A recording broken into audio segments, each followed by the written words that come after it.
Hello, welcome to today's newspaper review on Niger Watch.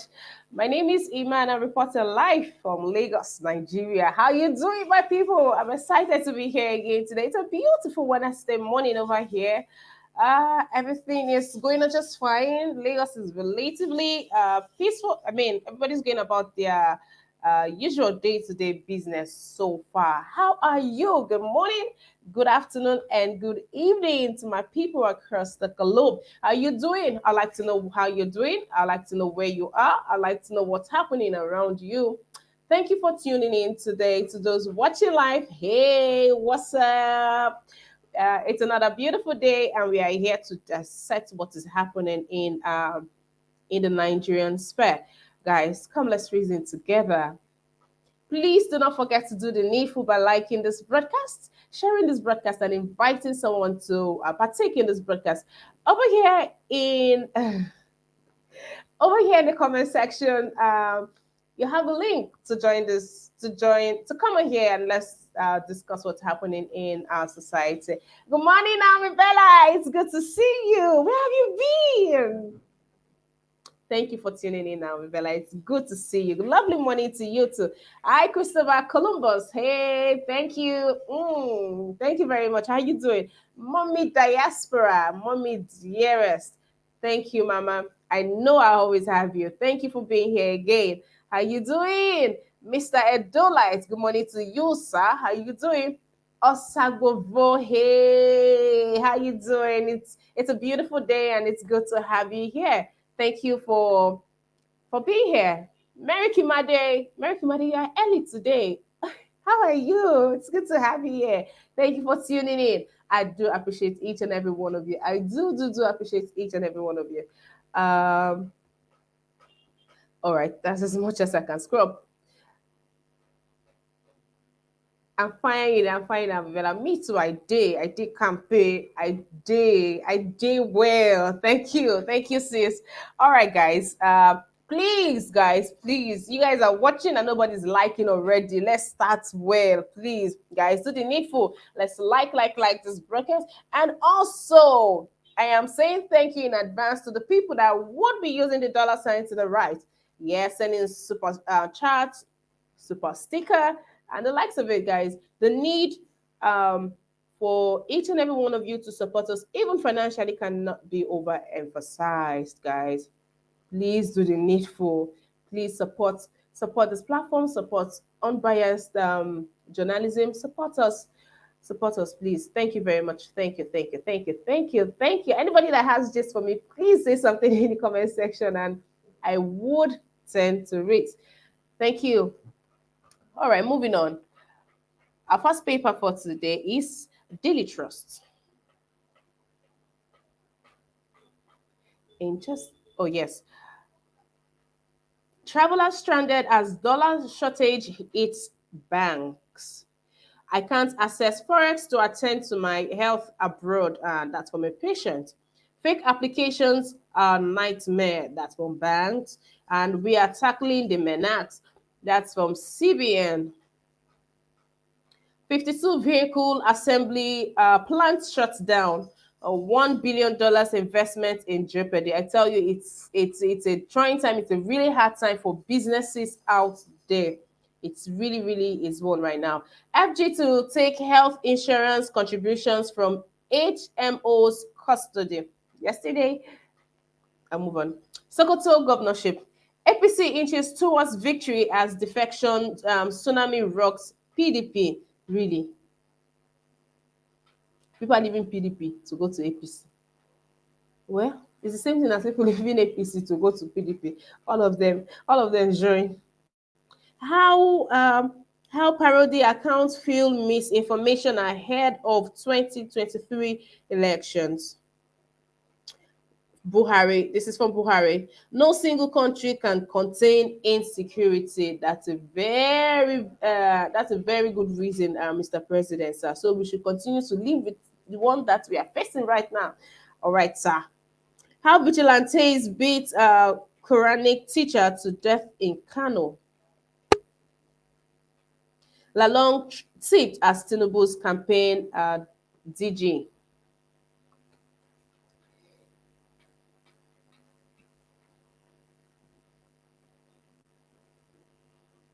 All right, we'll move to the next one, and that's Daily Sun.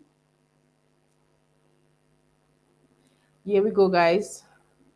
Buhari gives military full powers, seek foreign help. Now, this is not the first time that the president is giving the military full power to tackle terrorism in the land, but they seem to not they seem to not take his order, because I know very well that the Nigerian military are capable.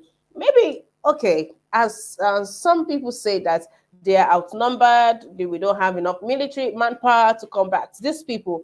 Okay, just maybe that is the case, but at least they will not be going scot-free. At least they'll be, reducing in their numbers, but no. It looks like the military's hands are tied, and someone has not given the military the order to do the needful.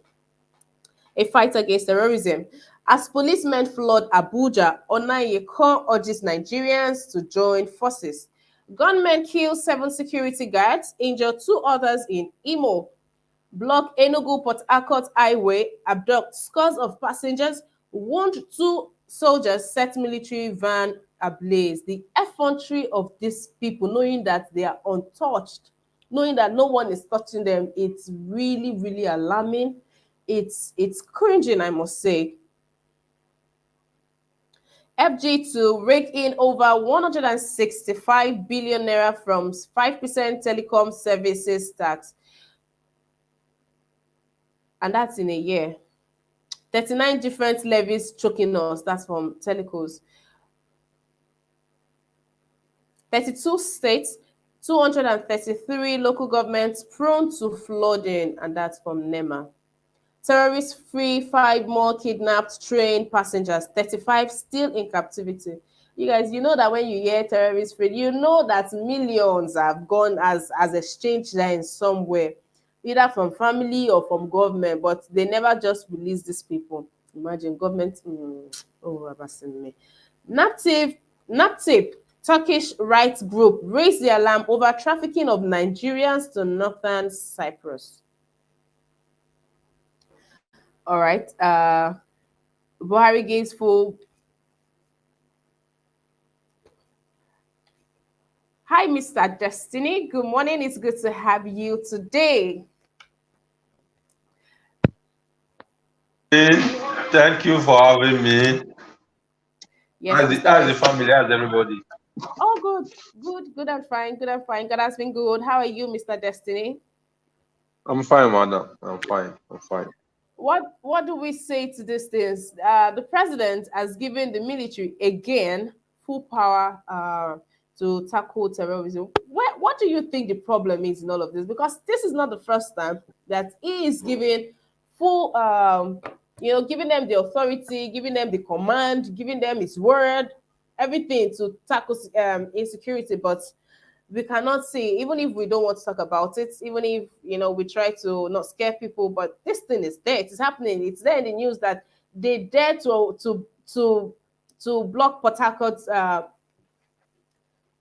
As we know it, as we read it, as we hear, they are not just in the north anymore. They are now branching into other sectors of the country. So what do we say to these things? If the president is giving his order and the military are not doing it, what is the problem here? For me, the president and the rest of their caucus of the cabinet, they are not serious. The president always just come out to joke with Nigerians. Because I take some kind of words that the president always come out to say, I take it as a joke. That's how I come out the other day, said, I've given order, shoot aside anybody that owns carry the AK-47. How many AK-47 Fulani S-men that have shot aside?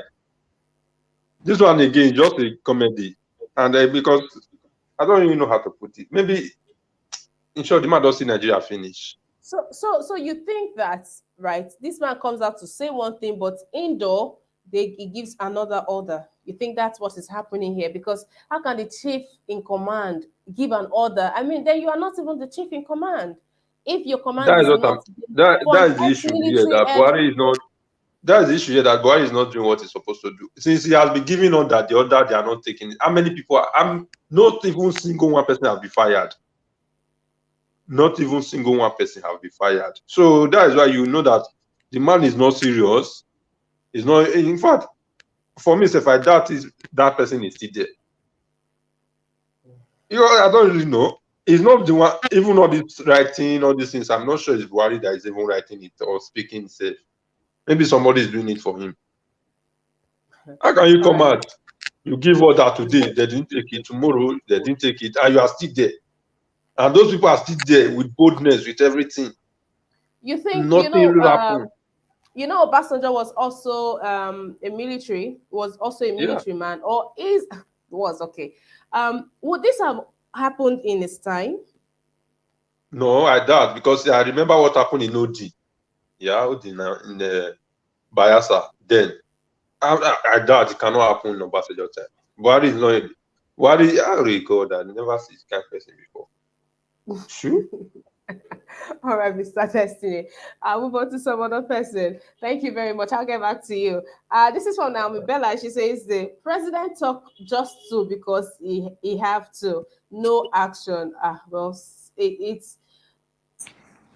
I think you are spot on, my sister, because I don't know. I can't even wrap my head how. I mean, you're like the most powerful president in Africa,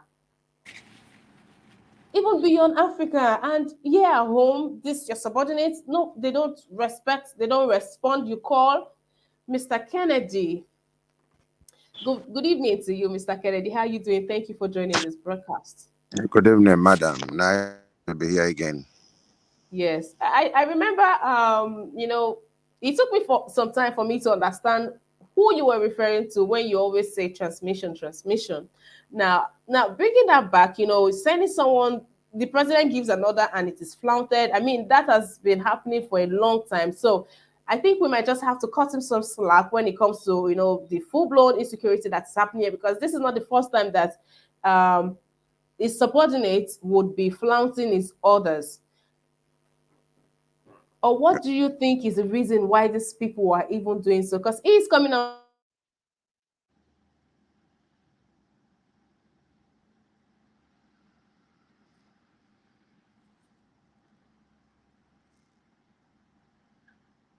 to say he has given the military this is not so. What is the reason behind all of this? Well, thank you, viewers. Thank you, my co-panelists. I think Mr. Destiny out there has said it all. I've always been re-emphasizing this. I didn't know you didn't quite get me when I said transmission. Former IG from Kano State.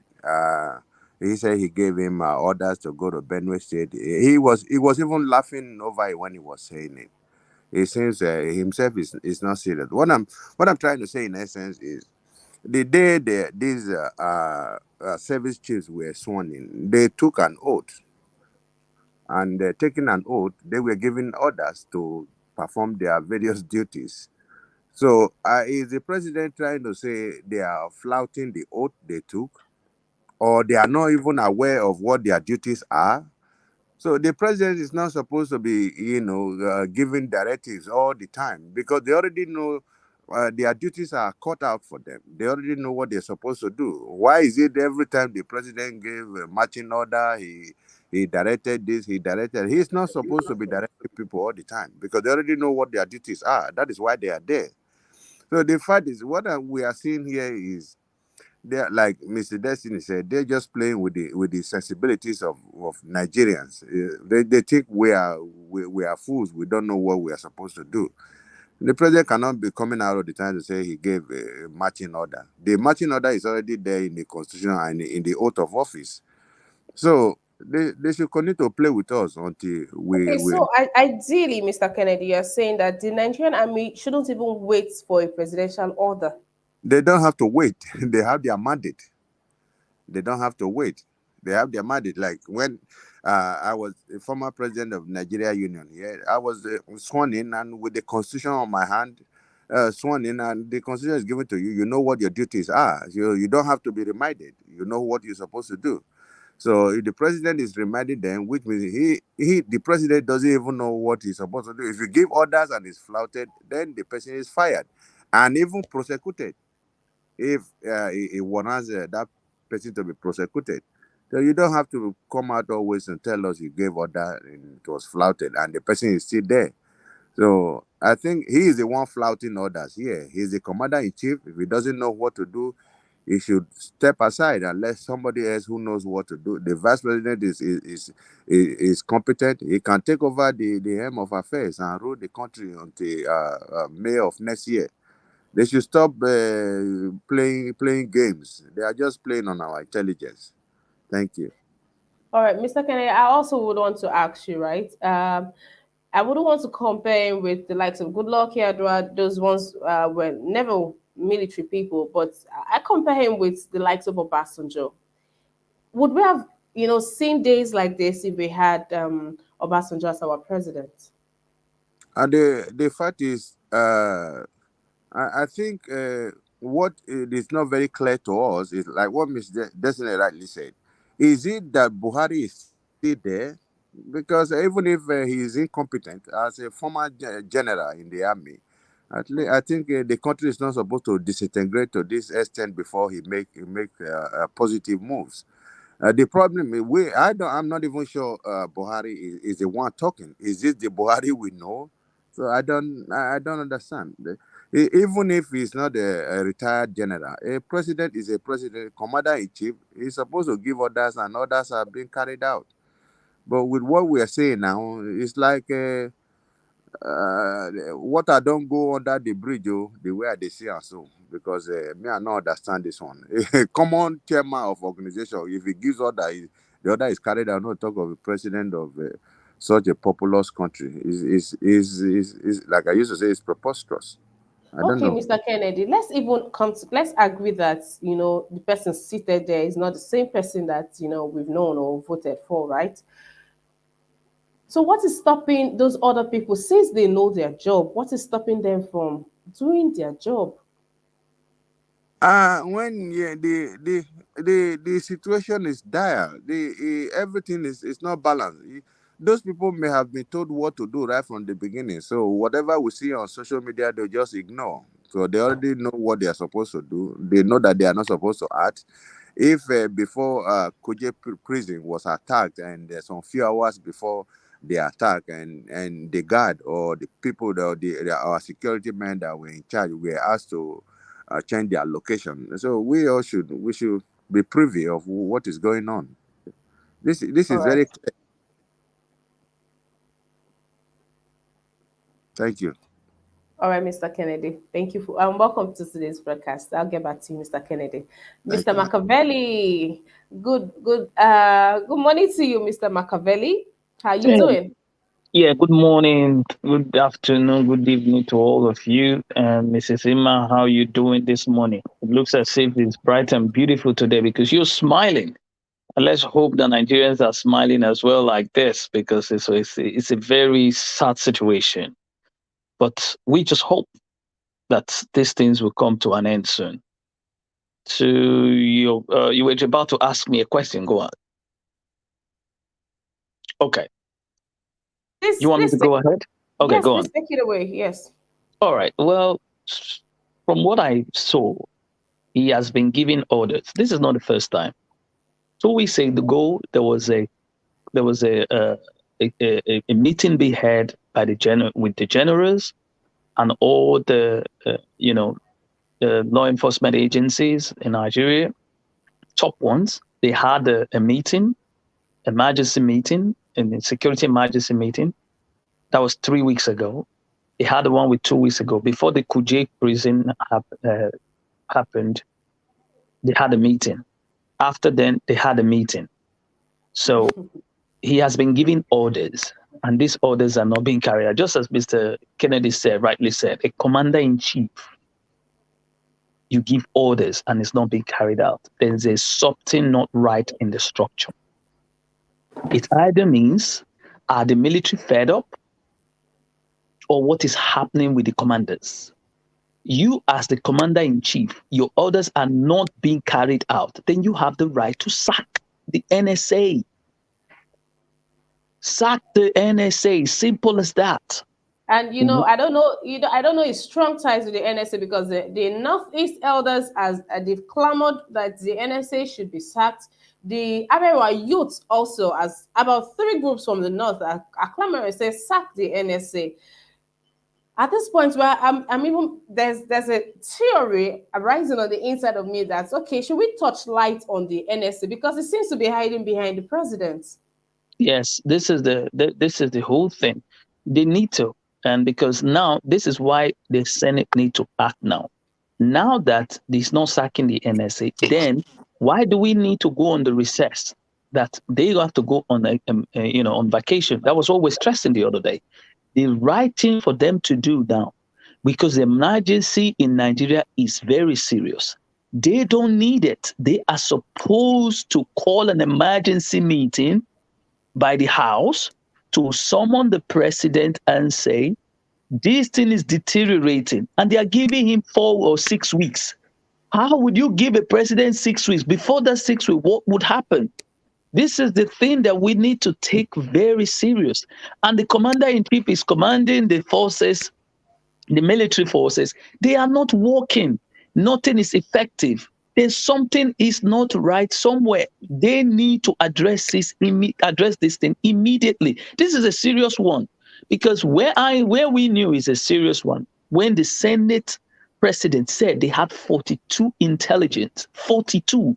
It's not 18. Oh, this is not 3. This is not 1. This is 42 intelligent report, and you couldn't do anything. It's serious. And we are seeing this thing. So it means somebody is giving the order to do nothing. That's what is the situation is here. That's what we're picturing now, because you cannot have a commander-in-chief having almost 4 to 6 Cobra meetings within 1 month, and nothing has been done. And we hear we are working towards it. We are working towards it.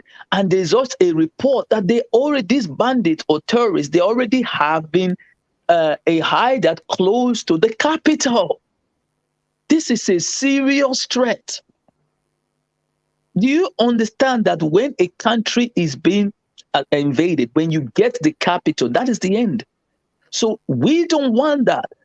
Our National Assembly should act now. Don't give us 6 weeks. We need information. Summon the president to give you answers. What is happening? This is it. You can't tell us that you are giving an ultimatum.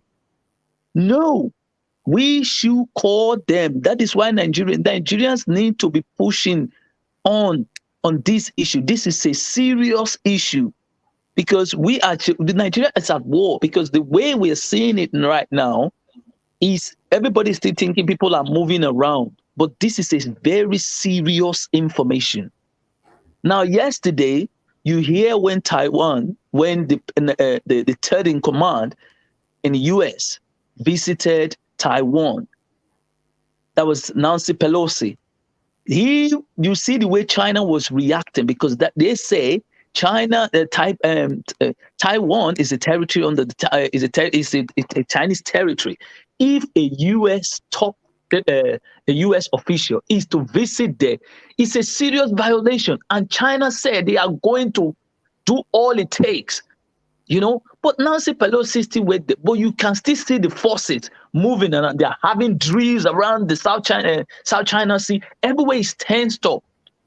You see, when something like this is happening, you see emergency Cobra meeting is going on. What are we going to do? How do we tackle this thing? Nigeria is not doing it. This is why we need competent leaders. For something like this to emerge, we need a meeting as soon as possible. How do we get this thing done? Who are we going to bring in? What's the next step? As a military head, former military head of state, you are supposed to have this intelligent, how intelligence works. You have been there. You have been a force defending the nation. What do you do? This is where we are we the Nigerians are continuing to get it. There's something not wrong, not right in the system. They need to be telling us answers, not giving us cock and bull stories. because we are not stupid. All right, Mr. Machiavelli. Thank you for that. Guys, before we proceed, this is another appeal, my people. Please like this broadcast. I'm sure there's something about this broadcast that will give you a reason to like the broadcast. Please find this quickly and begin to like this broadcast. Please, let's do the needful. Move on to take the last paper, and that's the punch. NRC National Railway Commission suspends Lagos Kano Ajaokuta train services. I mean, who's still even who's going to take? Are people still taking the train? You know, it's amazing how we've come to this place where it's almost like we are being pushed to stay in one corner. Now, not everybody can fly, can not everyone can afford the outrageous figure that etiquette goes for right now for local flights.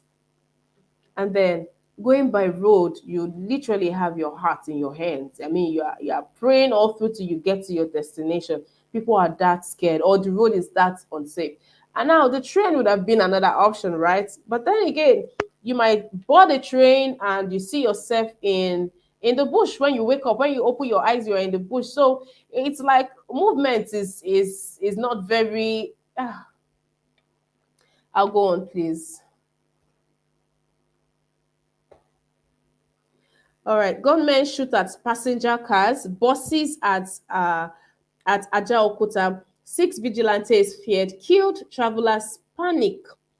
Corporation stops Lagos Kano route to avoid attacks in Mina, Kaduna, tightens security.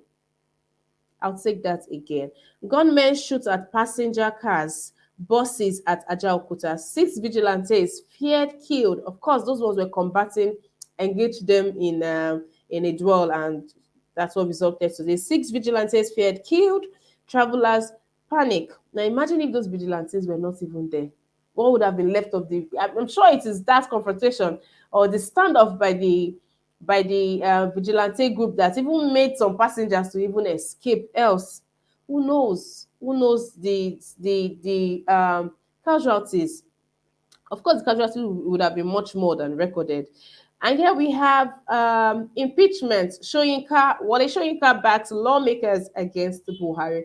I watched his interview. I watched the meeting they had yesterday night, and something he said that really got to me. He said that even the governors that marched to Aso Rock to tell the president to give them, what is this called? To give them a successor.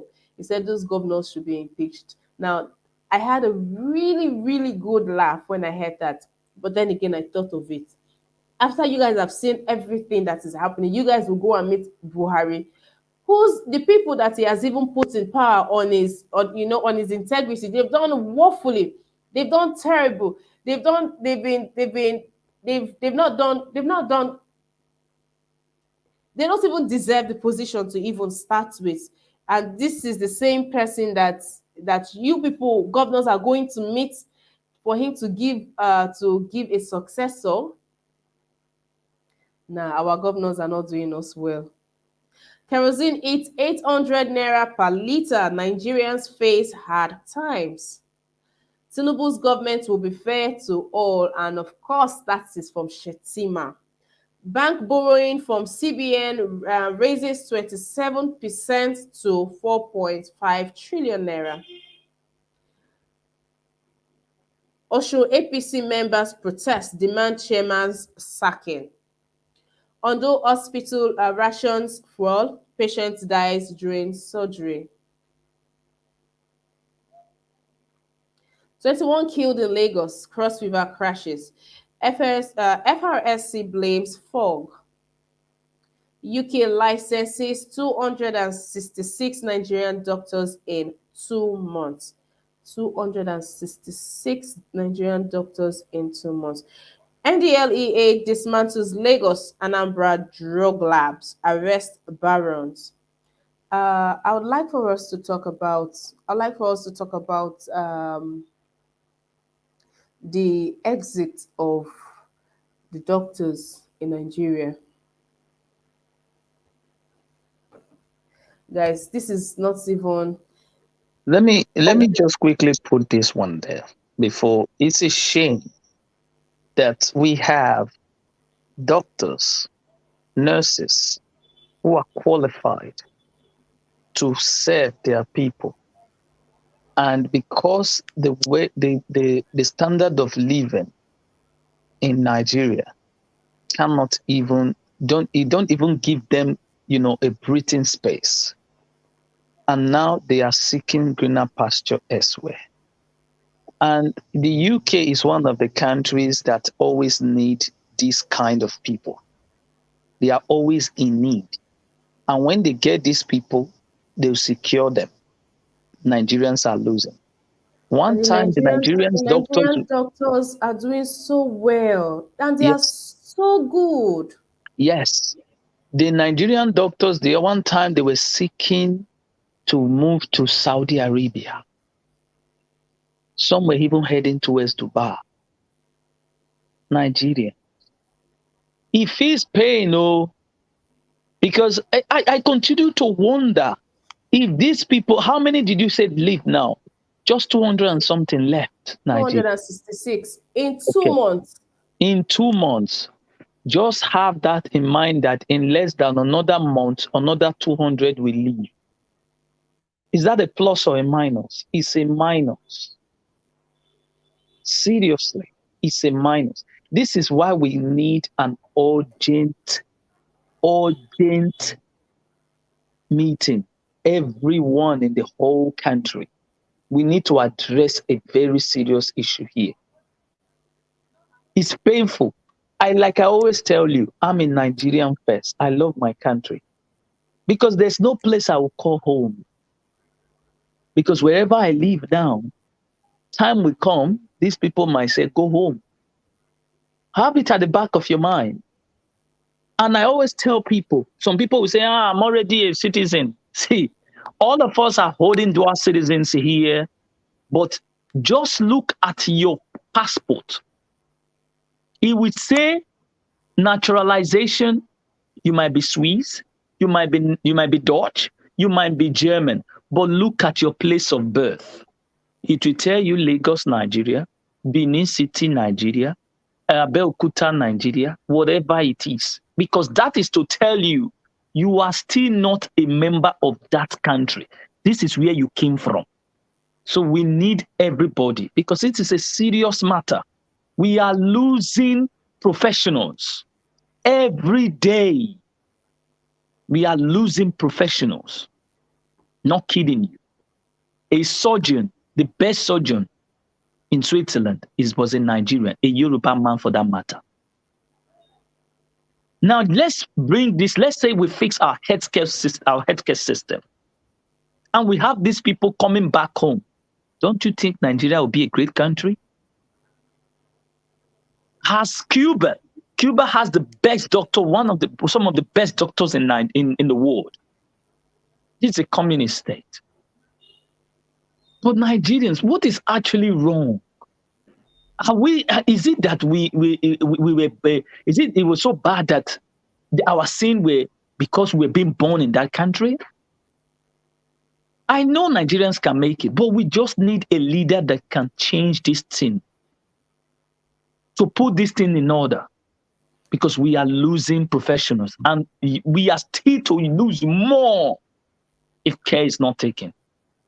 This is a very serious matter, Nigerians. This is why we urge people to always share all these videos so that these people can hear our cry. It's a serious matter. Let us address this issue once and for all. Because if this thing deteriorates more than this, I'm sorry to say, all right. Let me just leave it there. Thank you for that, Mr. Machiavelli. Sometime this week, I brought the headline. I reported the headlines that says that resident doctors are threatening nationwide strike.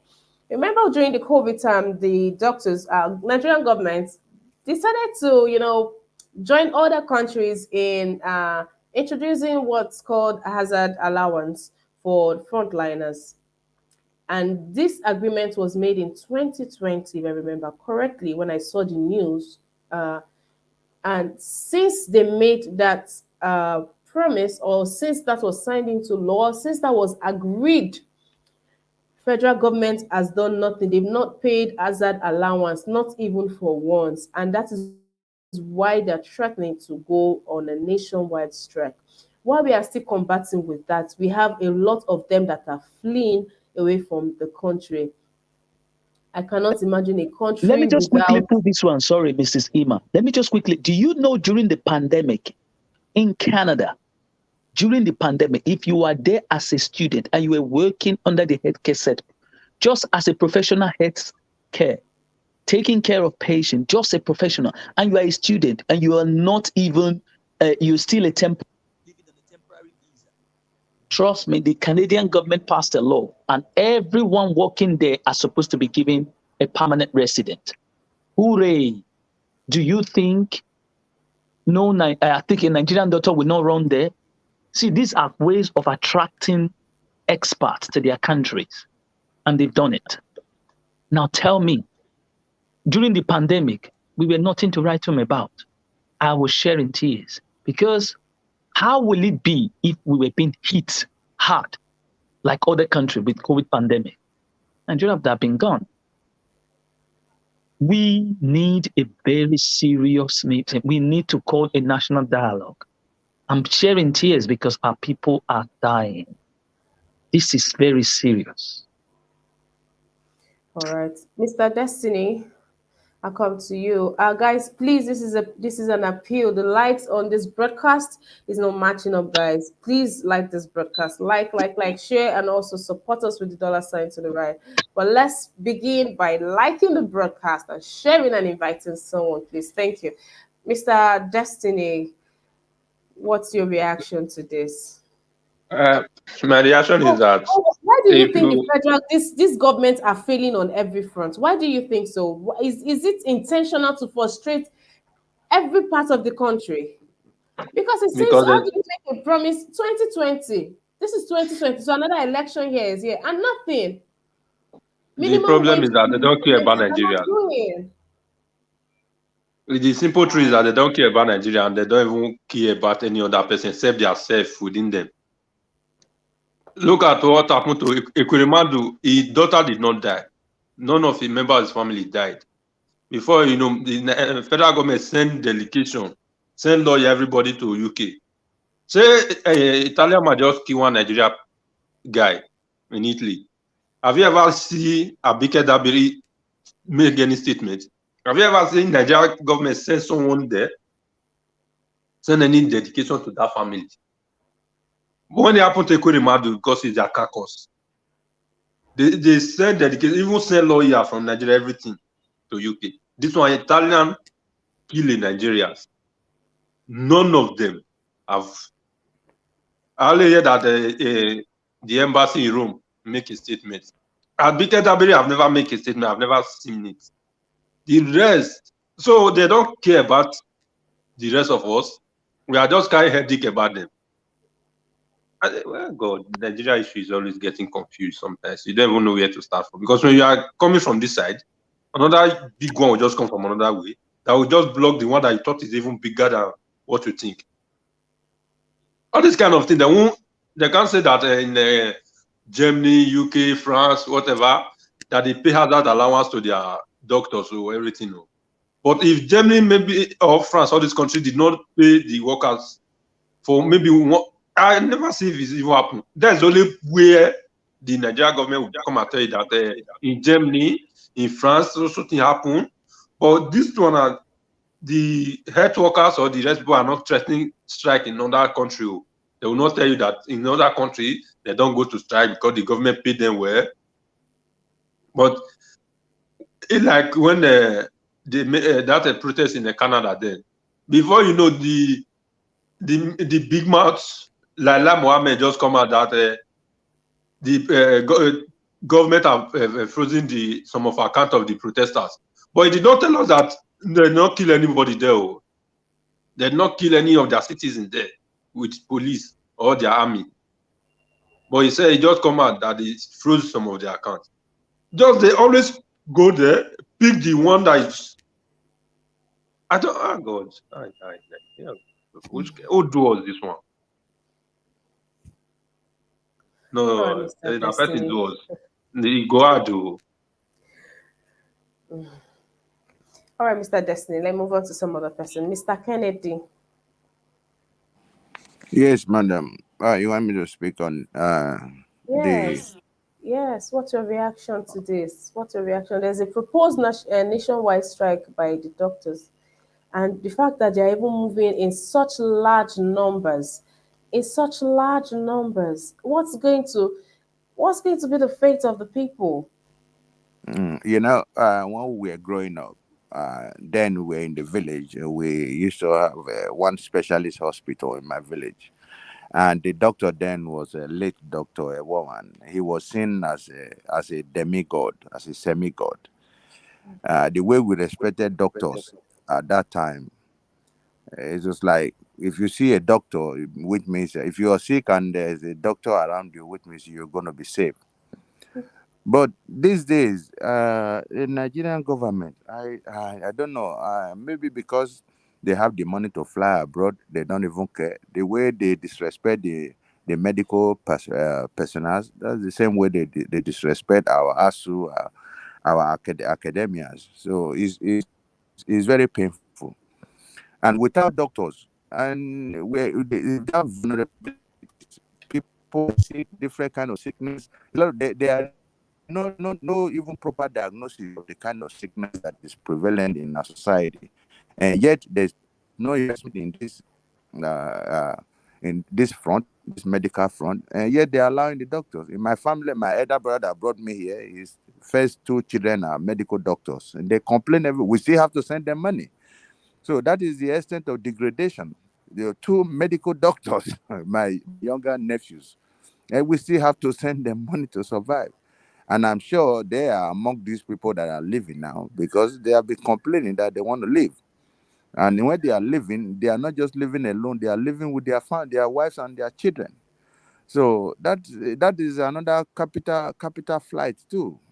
They are going away because I don't know if Nigeria don't even know how to assess the economy.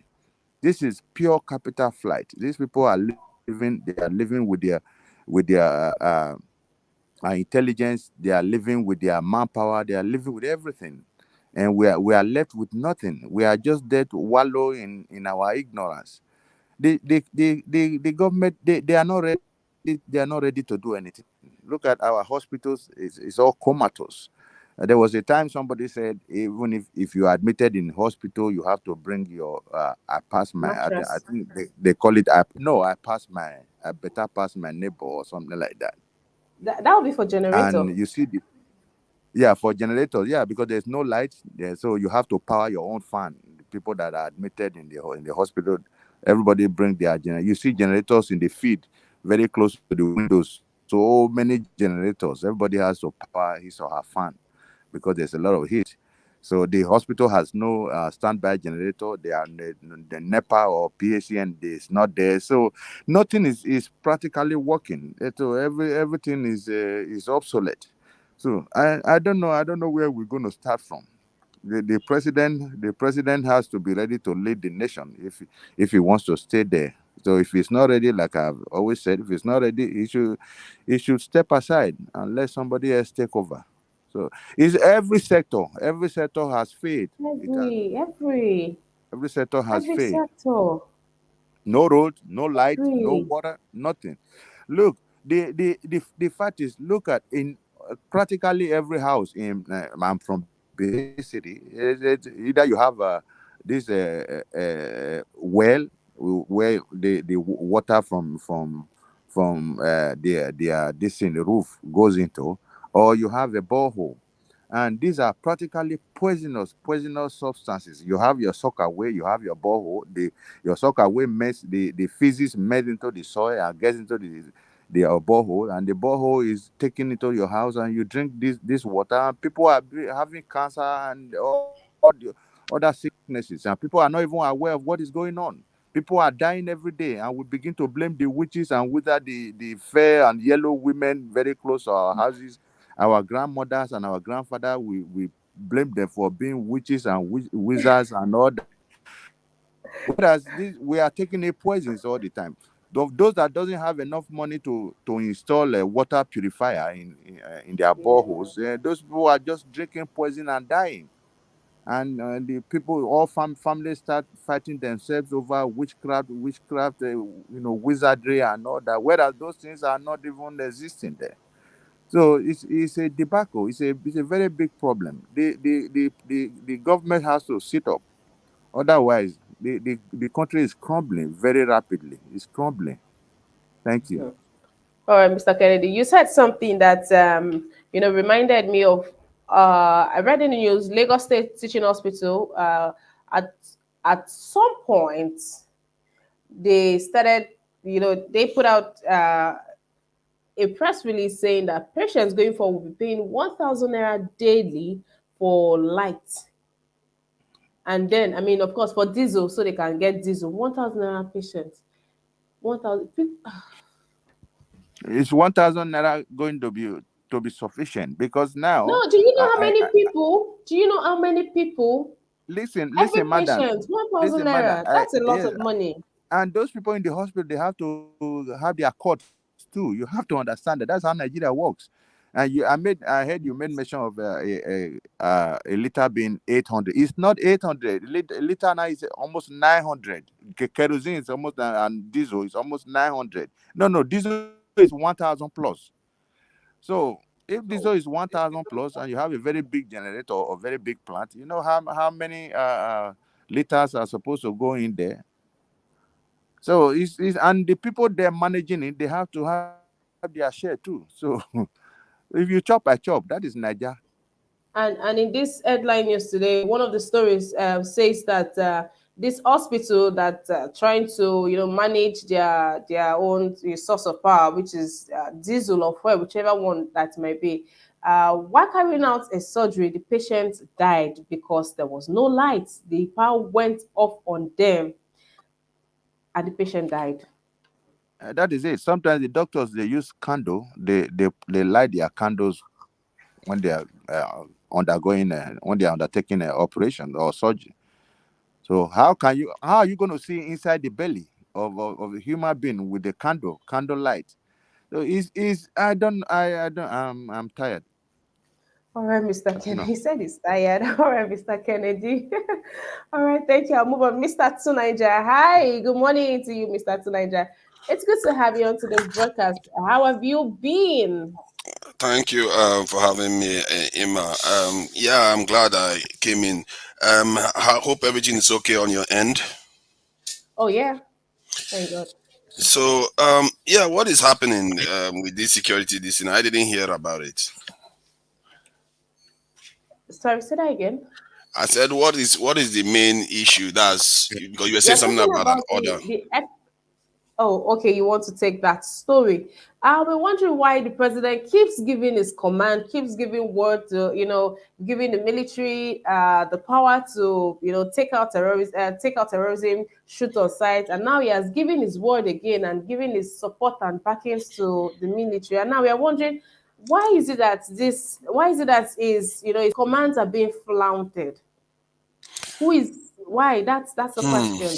Yeah, for me, if one wants to be honest with oneself, one should just ask, why are we even in this state in the first place? It's not only Buhari that is causing it. I think most of our leaders are just basically lying to us or pretending as if they don't understand what is going on. They know full well what is going on.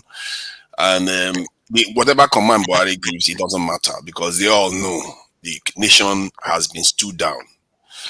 Our country is not defending itself. Let's face it.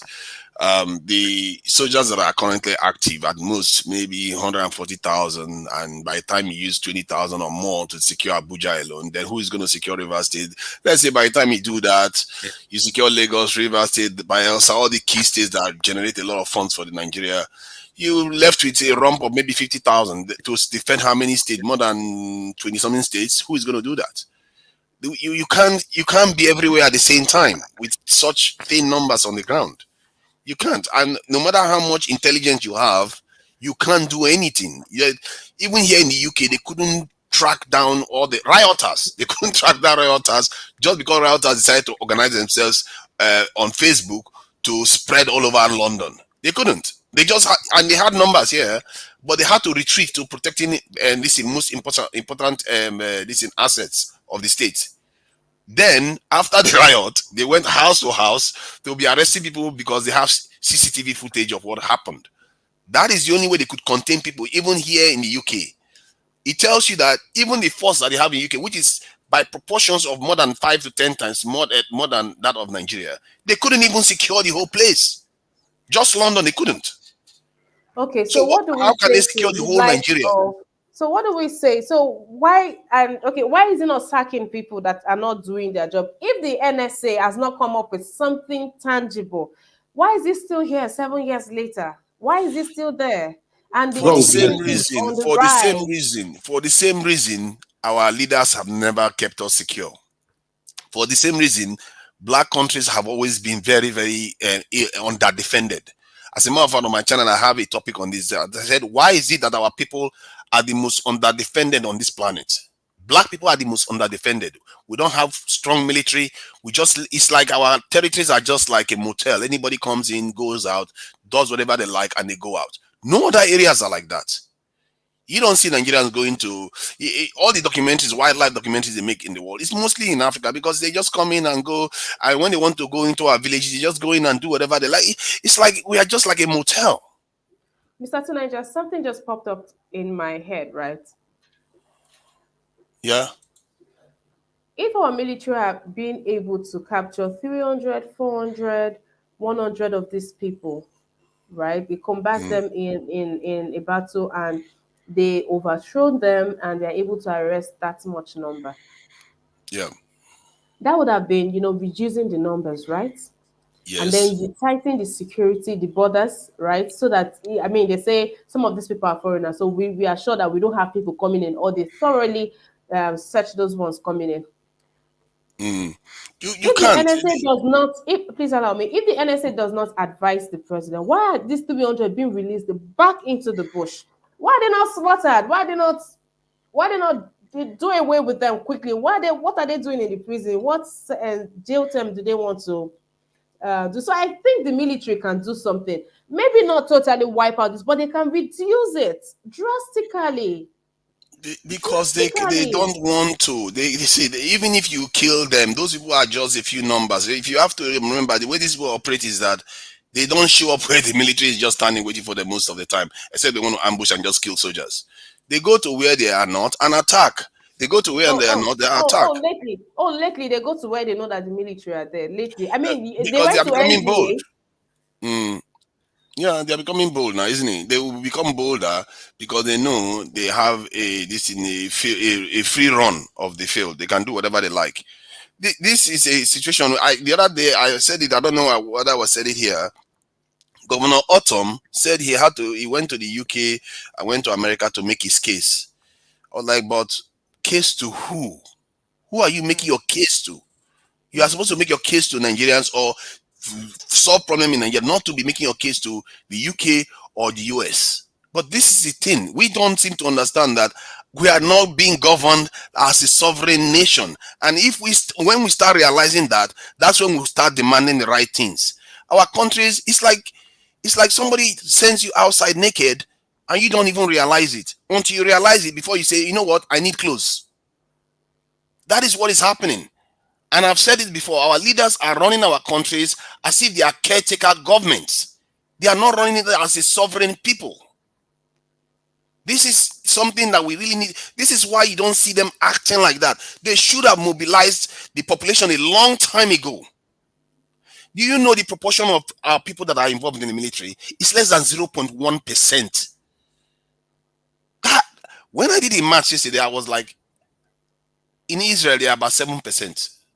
Some countries up to 20%. Our countries are not run as nations, sovereign nations. Look at Ghana next door.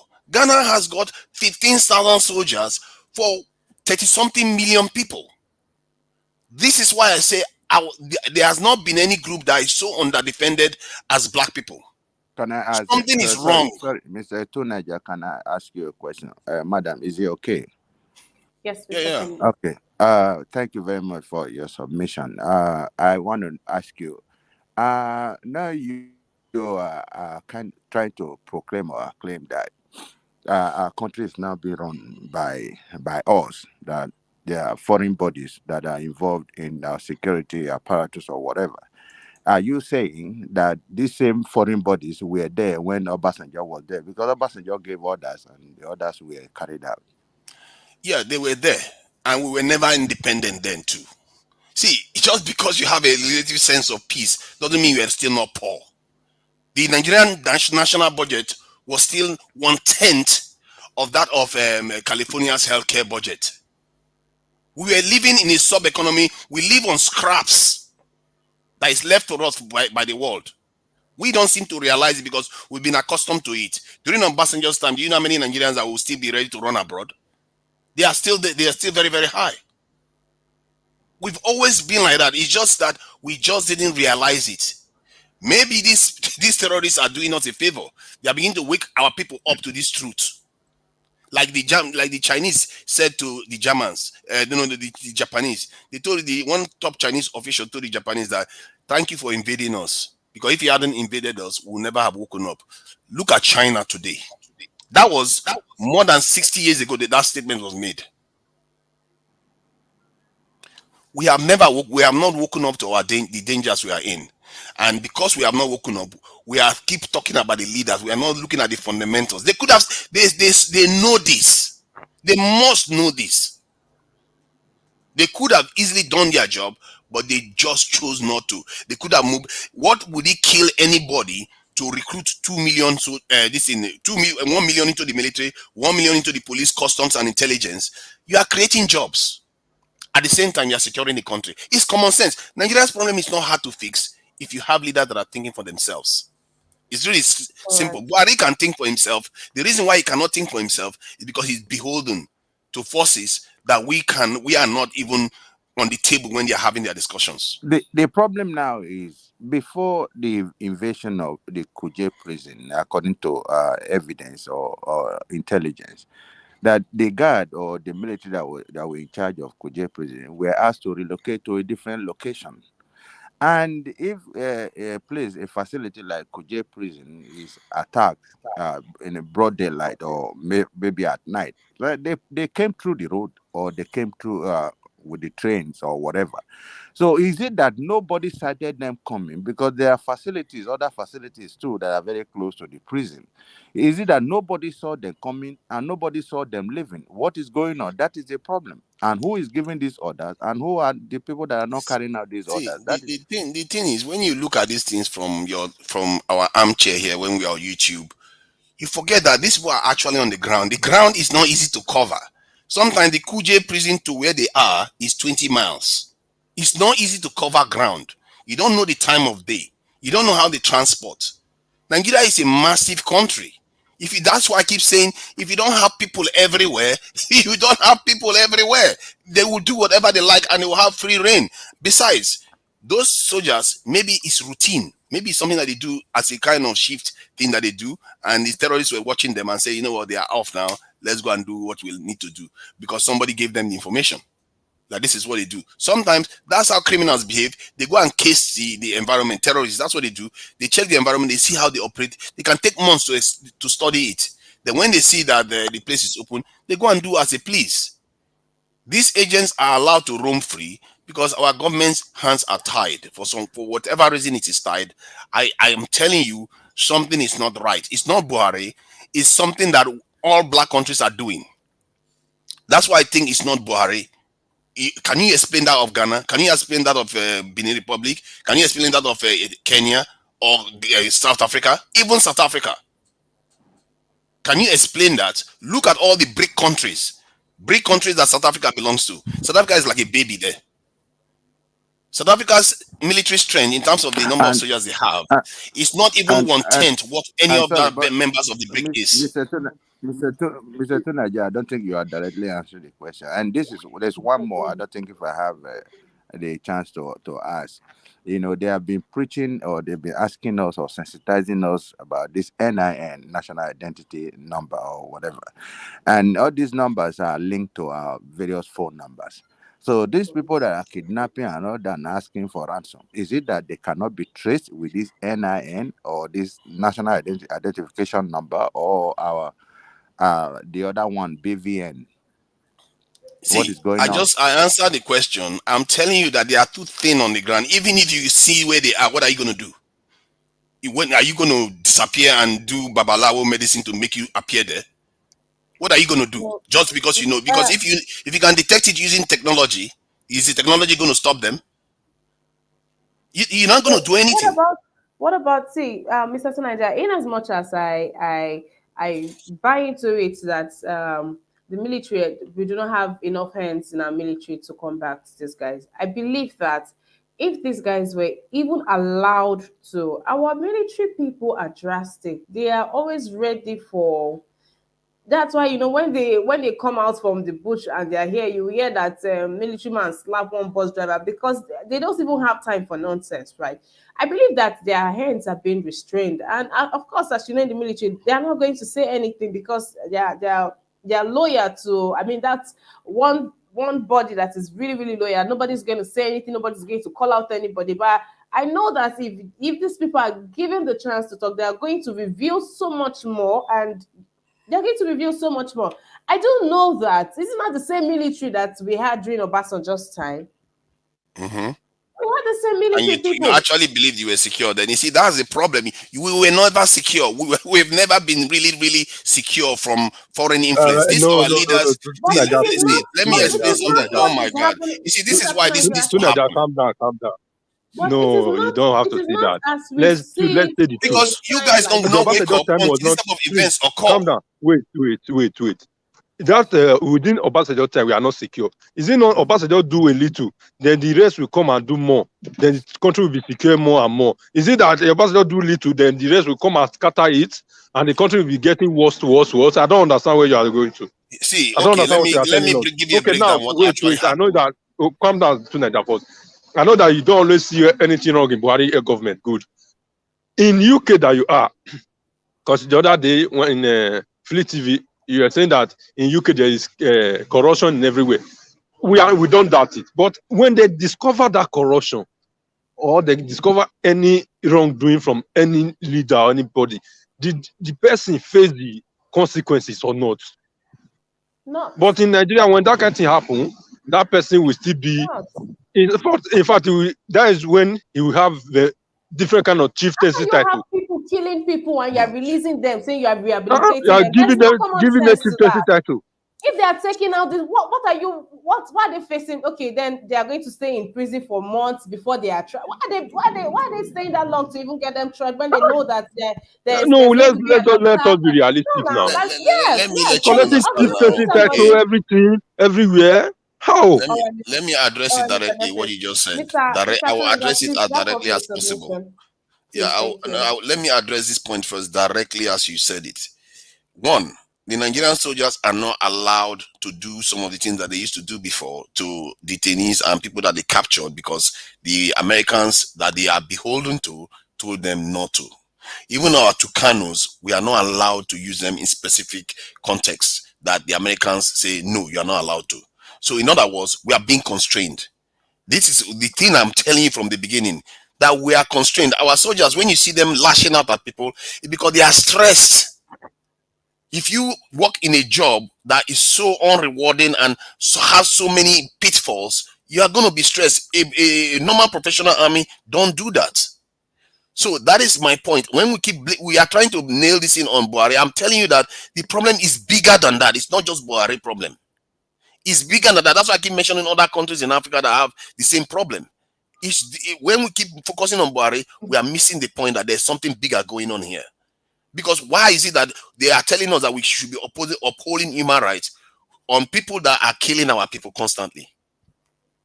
They tell us that we are not allowed to use weapons we paid for with our own money.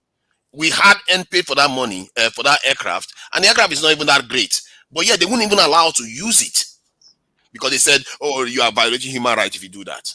So these are the constraints our government have to toe, on top of the ones that they can't even upgrade their military posture if they really need to change it so that they are not beholden to anybody. Please. In Olu, they took those things there. Are they not opposing human rights then? The Buhari care whether human right or no human right. He took those things in Olu. They bomb everywhere. But in Sambisa Forest, that is when we know that human rights can come in or what. I don't understand. Right. That is the one the government allows them to do. The government told them to do that. The US government, I mean. So you are confirming now that the government is the one that has told the military people not to arm these people, to use kid gloves to deal with this, to deal with insecurity in Nigeria. That being said, you are saying it's the government. I'm telling you that there are people that are telling them to do those things. We keep choosing to bury our head in the sand. We are not seeing the true problem where it's coming from. I'm telling you that there are people telling them, and it's not even hidden. It's right there online. Check it yourself. The Americans are telling them, you are not allowed to do this. If they catch them doing that, they will tell them that they are violating the human rights, and they will even make life harder for them. They will not let them buy weapons. Okay, can I ask you again, which aspect did they say we should use the Tucano jet? In Boko Haram territories, northeast, and I think southeast. That's where they're allowed to use it. Fine. Are they using it now? They use it. What do you think? Why do you think northeast has been pacified? Northeast is not hot anymore. But you were saying we're not allowed to use it. That's why I just want to. I don't know how you understand things. I just said that they restricted their use of it. I have a lot of intelligence. I understood what you're saying, but you said the Americans or whatever they are disallowing Nigerians from using. That's why in specific context. Which aspect? You said on the terrorists in the northeast or wherever. Yeah, exactly. And I ask you again: are they using it now on the terrorists? Yes, they are using it in the northeast and southeast. They use it in the southeast, not northeast. Why are we not clearing the terrorists if they are using it? Yes, there is no they are not as strong in the northeast anymore. If you notice, in the northeast, they are not as strong anymore. Because you also know that they are coming out now. They are going into the south and they are claiming territories. Of course, I think they've made their mark. I think they have ground on the north. They've completed their mission there. So now they are moving into other parts of the country, consuming other parts of the country, Mr. Tunaija. For me, I don't see any reason why you have to say we should not blame Buhari. But this same Buhari came, he appealed to us that we should allow him, we should give him the mandate to lead the country, to be the commander-in-chief of the armed forces. And we gave him the mandate. If you're saying we should not blame Buhari, to me, that is preposterous. I'm not saying you should not blame him. I'm telling you that it's not only him. There is all the whole system is corrupted. Who is to blame in your own house? You are the man. We are the people that are to blame. I'm telling you the truth now. From what I have seen, the data and everything, that we should be the ones demanding the change. Because I told you just, I gave an example that if you go outside and you are naked and you don't know, what we are demanding now, and you are telling us not to demand. When you employ me as a gate man in your house, then I allow criminal to come into your house. Then I should blame you. Mean that not take my own responsibility. And I allow the criminal to come. Instead of you to blame me, then I'll continue blaming you and blaming myself. Is that what you are telling me? Yeah, because if you went and apply a rogue guard, what do you expect? You want to blame the guard for being hired? Are you going to fire me? Wait. After the... All right, I'm sorry, Mr. Destiny and Mr. Tunaija. We have to move on. All right, that being said, Mr. Tunaija, quite a perspective. I must commend you, Mr. Tunaija. All right, I'll move to Mr. Lego. Mr. Lego, hi. Good day to you, Mr. Lego. How are you doing? Welcome to today's broadcast. I'm doing good. Thank you so much. How are you? Good to have you here. I'm well, thank you. Mr. Lego. What do you have to say to this? Please do not take us back to insecurity because we passed that phase. Now we are talking about the exodus of our doctors. Our doctors are moving out. In the UK, in 2 months, they've registered 266 doctors. 266. And now the ones in Nigeria, resident doctors home, are clamoring for a nationwide strike because governments are not keeping to their own side of the bargain again, as as it is with other sectors right now. Now, like other sectors, we cannot afford our doctors going on strike. the country is already very hard. Not everyone can afford private hospital as it is. So what do we do? What's your reaction to this? Yeah, thank you so much. You know, I will refer back to what this senator from Southeast, Enyinaya Abaribe, he said that the ball stopped on Mr. Press on the Buhari desk. Everything stopped there, because APC, Tinubu, they sold Buhari to Nigerian, and Nigerian accepted Buhari. 2 days ago, I was reviewing Buhari campaign promises, and everything in that campaign promises, none of them is fulfilled. None of them is even done. So when we talk about our doctors moving abroad, if you're a doctor, you are in Nigeria, your aim is to leave that country because nothing is right. Even the hospital in Ashrok, Buhari wife told Nigeria, there is no paracetamol in that place. And this is the same hospital that Jonathan spent trillions of naira to rehabilitate. And today, nothing is in that particular place. So everything is not working. That is the truth. The Nigerian doctors have the right to protest. If Nigerian under Buhari administration can spend over 900 billion to fight insecurity, so we should spend the same money to keep our doctors working, to keep our healthcare working. Yesterday, one of the abductees of a train attack was a doctor. And I believe most of Nigerians listened to his interview. So if you're a doctor in that kind of situation and something happened to you, remember, even in that incident, one of the female doctors died. And nothing happened to today. Nobody has brought to justice. And if you're a doctor, you will know that you can't stay in that country. It happened to me, and that's why I left the country. So they are not being given fair hearing. The hospitals are, before you even if you come to the hospital, before they will attend to you, if you have an emergency, you will be gone and nothing will happen. Last year when I traveled to Nigeria, I went to one of the FMC to just, help people that are there. And the kind of help people, they don't even attend to nobody. When you come there, they will refer you to their private hospitals, their private clinics. That is what is happening in Nigeria. So all our doctors that are moving overseas, I don't blame them. The system is not working. The patients cannot afford to pay.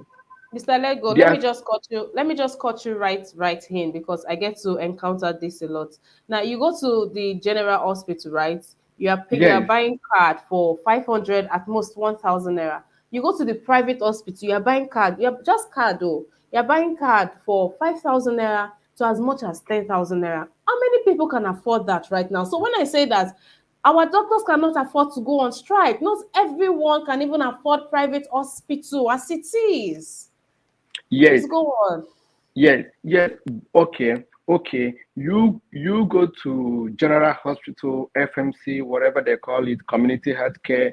You buy card 500, and before the doctor will attend to you, you are not even assured that you will see the doctor in next 4 or 5 days. Do you know that?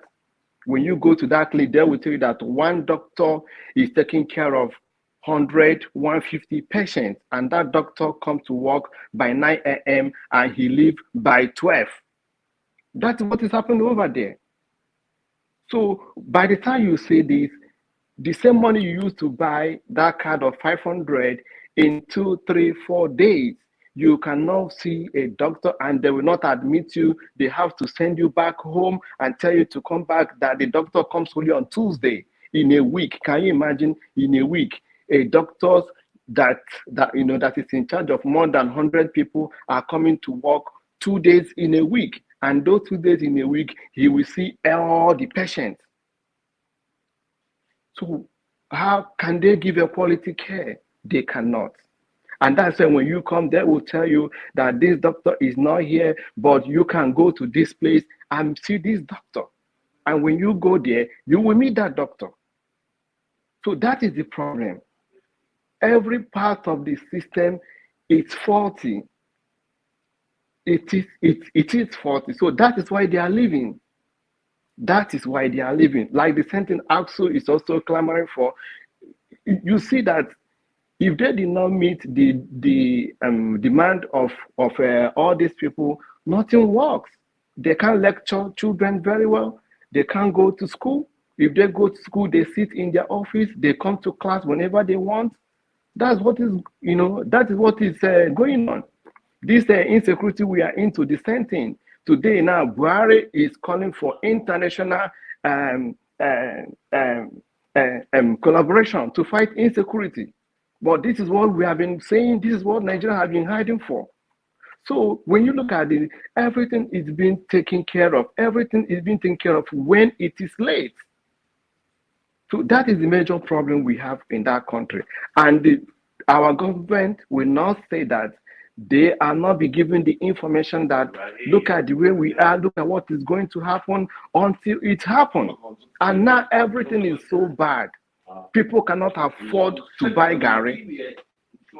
People cannot afford to buy Gary. Anybody that is sick now cannot afford to buy a healthy food. There is no healthy food for them to buy because they don't have money. When you go to Nigerian hospital, you will shed tears. You will shed tears because there is no quality care. That somebody will spend a lot of money and the care you pay for them to give you, they cannot give it to you. That is why those doctors are leaving. That is why Nigerian students are leaving. I'm telling you, so the whole of the system needs to be overhauled. Nobody is being held accountable. They lie to us. When they provide those services, they lie to us. So we have insecurity that is affecting every sector of that country, and nothing is being done. Up to today, nothing is being done. We have National Security Advisor that is still there. Under his watch, nothing is being done. And the president is not holding anybody accountable. So those doctors are not, they don't have that faith that Nigeria will care for them. They take care of Nigeria. If they got sick, nobody will take care of them. So they have to move away where they can be able to fight for themselves. So that's all I have to say. The Minister of Health, what is the Minister of Health doing? Have you ever seen the Minister of Health address Nigerians? Just ask yourself, have you ever seen him? Do you know his name? Have you ever seen him make comments?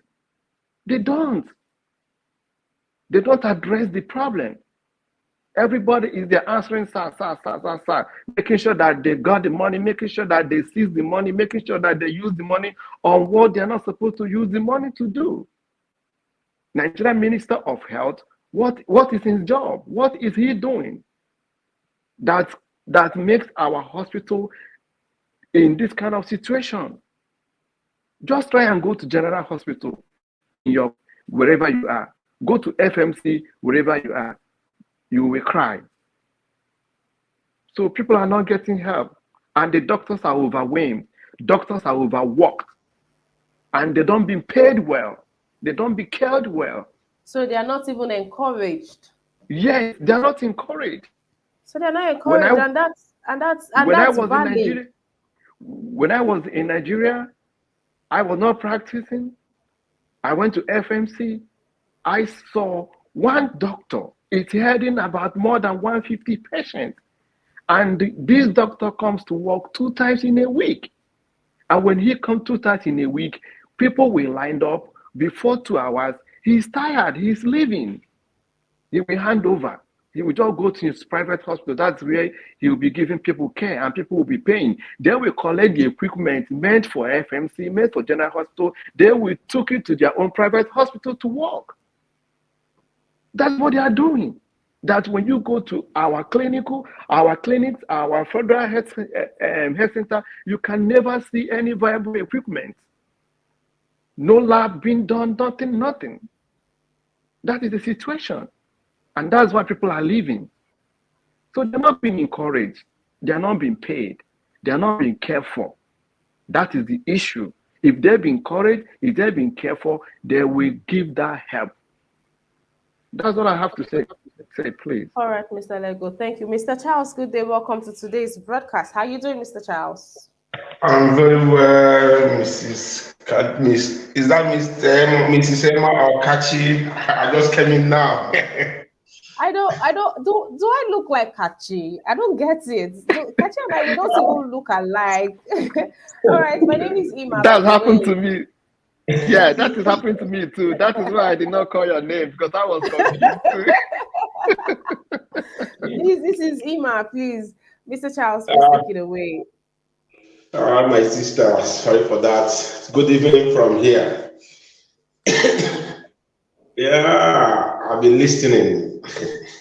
Well, all I want to say is this. We don't blame our politicians because none of their children has ever been sick and got admitted in any hospital in Nigeria. They all have access to go to overseas, abroad for medical care. So if these doctors are on strike, does it affect them in any way? Their children live overseas, themselves goes to overseas for medical care. Your president's family lives in Dubai permanently. Our vice president was sick. The operation took place in overseas. The same aspirants, they all, when they are sick the same way, their children, their families have access to all these things. So if our doctors decide to go and strike, it's not affecting them. It's we, the masses, that have been accommodating these people for a long time.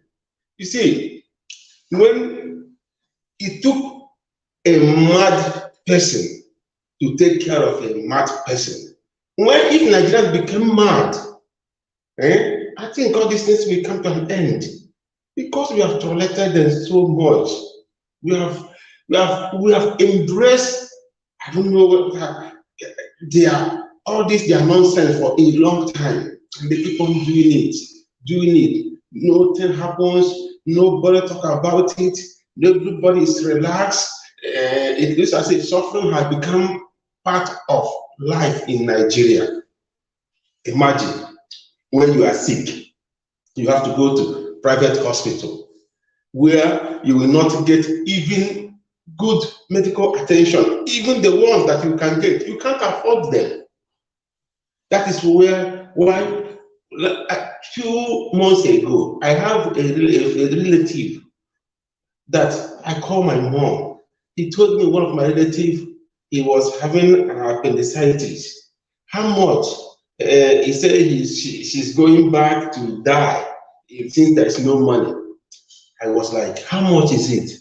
I want to say 120,000 naira. That woman, if we did not intervene, where will she get that money? When other countries, this is something that you walk down to a government hospital, put your card, and you'll be taken care of. You go home.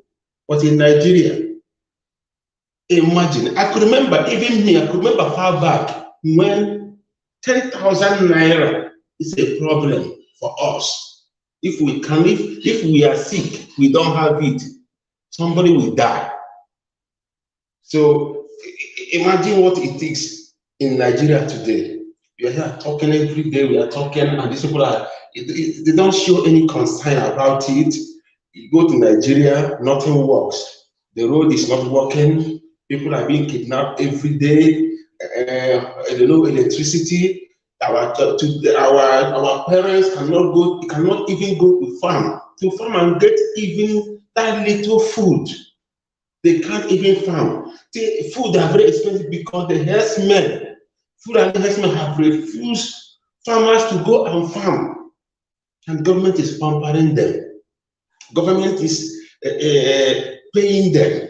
This government sees them as part of them. They are not. You will see we all see what happened in Afghanistan. How a terrorist, the sentence for a terrorist is death. But in Nigeria, a terrorist is pampered. A terrorist is given money. A terrorist is being taken to overseas.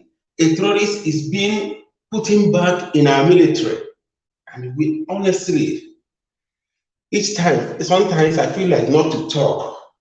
I feel like not to talk because I think talking every day, I see it as, is it adding anything? Is it helping? Because every day people are crying.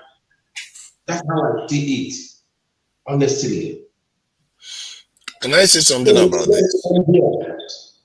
All right, Mr. Charles, thank you for that. Yeah, can I say something about this? I think the doctors are entitled to striking because some of the stuff I saw is not very good. Some of the salaries are even held for 2 years. I don't know how some governors get away with all this murder that they commit. And, exactly. So I don't know how they get away with it. And I think some of these, our doctors that are going overseas, one, you can't stop them from going overseas because they have to seek greener pastures when they can.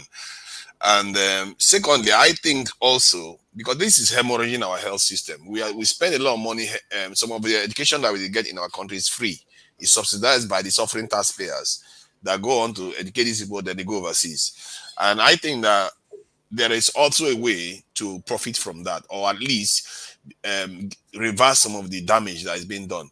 If the health service, I don't understand, if the health service was experiencing some problems, if I was them, we'll organize ourselves because they are threatening strike now. They are not very creative with their approach.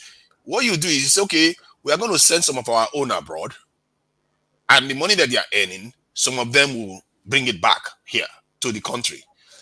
Based on percentages and stuff like that. You can organize yourself in ways the damage from this mad government that we have will be limited. Because you have powers too that we are not using. All our powers, we just use them for strike, crying. And it's because we see government as our fathers. They are supposed to be our employees, and they are terrible employees. We are supposed to fire them and replace them with better ones. But we don't focus on that. We see them as fathers and just cry to them. Or, because if you see them as terrible people, you also start thinking for yourself. Because these organizations have power too. Is this what you mean when you say you blame Nigeria for what is happening? The people need to be, yes. They open their eyes and realize that. Now I understand. I said it before when John F. Kennedy said to the people that ask not what the government can do for you, ask what you can do for the government. Because you are the government. You are the one that can change anything. And the people have the power to think about it. Because if those 240-something doctors now left with the consent of the medical association, they will be getting money back from them. And all this nonsense that the state government is doing, the amount that they pay them a month is nothing compared to what the doctors will be bringing back. You split your doctors in half, send them all over the world if you need to. But bring the resources back. And when they finish, make them commit that they are going to return back to the country. There is nothing that doesn't have a solution if we just think about it. I think we paralyze ourselves by just looking up to the government for everything. We have solutions, and these organizations have power. Because if you look at it, 12 months is somebody hasn't gotten paid. That is, I don't know, man. What do you expect them to do? They are going to work every day. Can't understand somebody go to work every day. I don't know how they survive. I don't know how they survive. It's total madness. I don't understand how governments can be this terrible and how we allow them to just be this terrible too. People go on to work and they don't get paid. If you need to get more, tax people more, you tax people more. Let the system function. The system is just not functioning. People are not, and we have a lot of professors in Nigeria. They could come up with solutions like this. I don't understand. Is their brains frozen or something? I don't get it. Because everything I see it as a double-edged sword. Everything that is causing us problem, it could also benefit us. As our doctors are leaving, They can bring technology. They can transfer knowledge over to Nigeria. They can transfer money to the organization that they are leaving. Because after all, these organizations, the doctors are loyal to them. Because when they say go on strike, everybody goes on strike. The doctors are loyal to them. And the doctors will understand when they tell them, you know what, 500 of you go to Saudi Arabia, 500 of you go to UK, 500 go to the United States. But within 10 years, this is what you're going to be sending back every month, so that it will back up our organization and help our doctors with whatever damages or whatever you want to pay them. Then after 10 years, many of you commit to return back to the country to work for a period of time, then go back. Most of them will happily do that. There is no reason why they wouldn't. The Chinese did similar stuff. The Chinese government did similar stuff when they send their people overseas. Our problem is that we don't realize that we have the power to change our fate. We have the power to do that. We just need to start thinking for ourselves, because these people that are in charge, the only way you can change them is when you change. When you change, the people cannot change you anymore, because now you know you have the power yourself. They can't force you. What are they going to force you to say you should not organize your doctors to go overseas and earn money for? They can't stop you because they're not paying you. Except they want to start arresting people for trying to fend for themselves now too. And Mr. Tunanja, I very much agree with that perspective, because that would even help our health sector. I mean, we know that these people have much more sophisticated tools to work with, and that would be good learning curve. They will come back better people. I really wonder how we have these people when you see we are here and we have this kind of people leading us. These people that their brains, I don't even get it. I don't know how we've been able to thrive with leaders like this. It's really appalling, I tell you. I Emma. want to yes, sir. Okay. Yeah. Do you know what Tuna just said was absolutely right? Because I'm going to give us insight now, because the same doctors, the same nurses, right? Why these organizations? Because they have so many associations, they have so many associations, right? But what is happening is that these doctors lobby. Many of them lobby. All these nurses, they lobby to go to all those countries and represent Nigerians, right? But when they lobby, they pay so much money that even so many of them, they put the name of their children that are not even a medical personnel. So when they lobby and pay, and when they travel over there, many of them will acquire those skills, those knowledge, and they will refuse to come back. Right, so that is what is happening. Those Minister of Health and this, they have been benefiting so much money from these individual doctors because they pay so much money so that their name will be included. And even before they go, they pay them millions of naira, and they will travel to all these overseas, acquire knowledge, and refuse to come back. Because that's happened to me. So many people use that opportunity to travel out of the country and not coming back. But if our government will sign a law that will make it permanent that when they send you overseas, you must acquire this knowledge and you must come back, or whenever, yes, that you must come back to work in Nigeria. That is the main problem, because when they travel this overseas, the money they earn a week, I'm telling you, all their labor in Nigeria for 1, 2, 3, 4 years, it has been covered. So that is the main problem. So everything needs to be changed. The healthcare system needs to be changed. Yeah, thank you. Thank you for that. Yes, I'll take a few comments from the comment section. This is from Ekwase. It says labor unions cannot negotiate. We cannot be blaming government for everything. Nigeria people have been too complacent for a long time. That's why governments don't respect them. Even if you don't respect us, why not just are you not a Nigerian too? Would you like to see your home beautiful? Even if you don't care about us, I mean, this is home. The same way you beautify your apartment. If you're in a position to do so with the country, why not do so? Why not do the job? This is from Jeku Obedient to say Nigeria doctors are very hardworking and dedicated. And we celebrate you guys over here in this platform. We are grateful. Thank you. This Okwese is saying professional workers have unions. When elections come up, they should take advantage of it. Press the government to do something for healthcare in return for votes. That's how it's done abroad. And this is from Advance said, there's a breaking news. Terrorists attacked AIG in charge of Zone 12 Abuja. His orderly was killed and he sustained bullet injuries. And that's from Advance. Jacoby then says, situation in Nigeria has given rise to brain drain. Honestly, sometimes I don't even finish my sentences because I don't even know what to say. Oekwase says strike doesn't help anything because when they call off the strike, it is only the top medical team that will benefit from the strike. Medical unions should take advantage of election periods to negotiate. Evans is saying every sector is trying to paralyze this government. Though I am not a fan of Buhari, the pressure on the country is overwhelming and unbearable. And this is from Michael. He says, change the constitution and you will see the magic. We are just chasing shadows. And this is from Irene Finest saying that Ima, those leaders know what to do. They choose to turn deaf ear and blind eyes. Now tell me, if wickedness was a person, it would be these people in charge that are not doing what they should do. All right, guys. This is yes.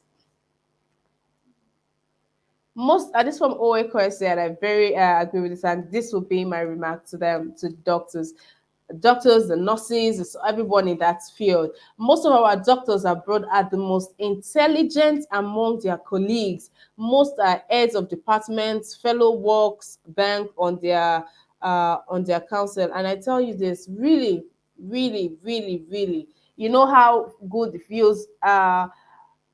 Okay, so one time my sister had a problem. She had a breached baby, and she was going to have the baby in the US, and they said no, they don't do that. They have to cut her open and all of that. Yeah. Now they called for the they called for a consultant, and she's not someone you get at first down. They tried severally and like, okay, if we don't get this person in the next 5-10 minutes, you just have to take it today. And when they called her, she just did one thing. She's a Yoruba woman. If I know her name, I would have given her kudos and credit. And yes, our people are representing us well. These are gold mines that we shouldn't allow to slip out of our hands. Nigerian government, don't give them 5 months. Don't allow if these people should go on strike, the same fate on us just might be. We might not have doctors for 5 months. I really, with Buhari's government, there is nothing that is impossible, really, guys. So please, if you guys get to hear this, you guys get to see this, I hope you do. I hope it is shared enough. We are, please, for the sake of the people over here, we hope that, and the government, whoever needs to do something should do something real fast and quick. Okay, you guys came together and agree on hazard allowance and even their salaries, and you are doing nothing about it. 2 years, and you're paying senates that are not doing nothing. You guys are being wicked, and this one will touch everybody because you will have an emergency. It will touch everybody.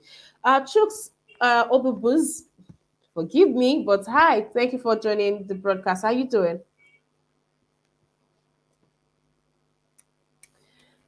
All right, I'll come back to you, Mr. Tunanja. We've had a really, really, really long day. What do you have to say to Nigerians, Mr. Tunanja? I just think that we need to start understanding that we have powers. We are not entirely helpless to the government's nonsense and the stuff that they do. And because if you look at some of the things that are going on in the country, it's partly the fact that we feel like we are paralyzed, that the government is to do everything. And I know full well for sure, I've seen so many examples that the government don't control everything. Some people complain about constitution, but the government doesn't control all the actions. Like they talk about policing is governed by the federal government all the time. Yeah, but Lagos government can have almost a totally different formula for their police. How are they able to do that? Because the governor of Lagos, they decided to change the structure a little bit that doesn't violate anything to do with the main constitution, and it works for them. The same thing can happen on other states, but they perpetrate this this in a fallacy that the federal government is responsible for everything and is blocking everything. Like for roads now, the roads that they can fix locally, even if it's a federal road that they can do something about, they'll pretend that it's federal government that is responsible for it while they are busy running away with people's money. How is it that the state government cannot even pay the staff of the state when the federal government gives them money to do that every year? And those governors get away with it. And those are locals. We are not talking about Fulani in the north now. Some of them are locals to the people in the south, and in the north, some of them are locals to people in the north there. And they get away with it anyway. And you think that we are not also partly responsible for this? Because some of others who are our uncles, brothers, and distant relatives that we excuse because they are our tribe, or they are Christians, or something, like we are fighting against the machine. We excuse so many things. That's how we got here. And even with all that excuses that we give, we can still find ways to solve problems. Like in the case of the doctors now, that suggestion that I made is a very viable suggestion, where you send your people overseas instead of them running overseas like rats all over the place, escaping a drowning ship. You just look at your situation and evaluate it and say, you know what? Instead of this to be happening in chaos, let's try to make the best out of this situation. Because it's not entirely hopeless. Every situation you're in, you can turn into a positive if you just open your eyes to see it. It's right there. If those doctors are going overseas, maybe it's a good thing they go overseas and learn everything they need to learn. Everything out there, all over the world, and be returning them back in batches. As they go every year, they are returning back every year in batches, and they are sending money back, and knowledge, and everything back. Everything has a solution if we just look for it. And I keep saying it, we the people, we have to start realizing that we have power to solve the problem. That brain in our head, there's a reason why we are the most advanced creation in the universe. You are capable of thinking of solutions if you just decide to. No matter what you find yourself, think about how you can turn it to a positive. The opportunity is there. Your brain is not running away. Yeah, sometimes you can be hungry, so it's not easy to think. But get some food and get yourself calm and think of solutions. Thank you. All right, thank you for that, Mr. Tunaija. Mr. Lego? Thank you, Emma. Yeah, I strongly believe what Tunaija said.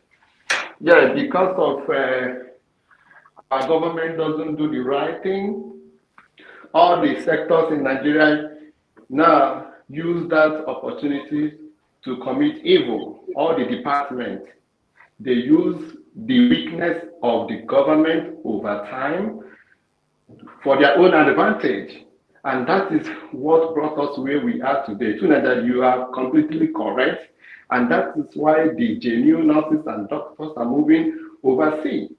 Because what they cannot get in Nigeria, when they go overseas, they get it. I'm a typical example. Even as I'm talking to you right now, I'm at work. And the money they paid me in a single shift, I don't think a manager in Nigeria can even get it.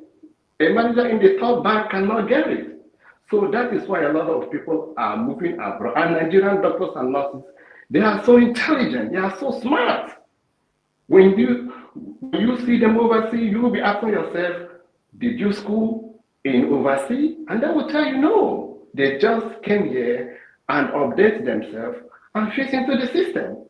So that is it. Even though we did a lot of theory work back in Nigeria, when we come here, once you look at the equipment, we are done. So, but over time, the state, all these agencies, they took the weakness of the government and failed not to perform their own duty. That is the problem we have. So Nigeria, I believe we will start getting it. But I'm telling you, if Nigeria starts changing in 2023, you will see a lot of doctors and nurses will be willing to come and work and help Nigerians. Only if we start getting it right. Only if you start having security. Because there is no way you can come to Nigeria and you'll be losing your life. So we have the opportunity to make choice 2023, a choice that can change our nation. a choice that can make Nigerian abroad to come back home and invest, a choice that can make Nigerians to bring this money that they stock overseas and use it to develop the country. I'm telling you, we have that opportunity, and let us choose wise.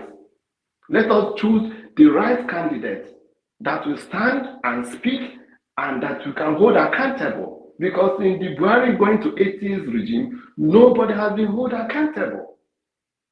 That is the problem. Nobody has been prosecuted, nobody has been held accountable. Even when you see in the broad daylight that this person is not helping us, this person is lying to us, and yet nothing has happened to those people. They will celebrate them even when they are doing the wrong thing. So that is the problem. Let us vote wise 2023. Let us vote for Labour Party.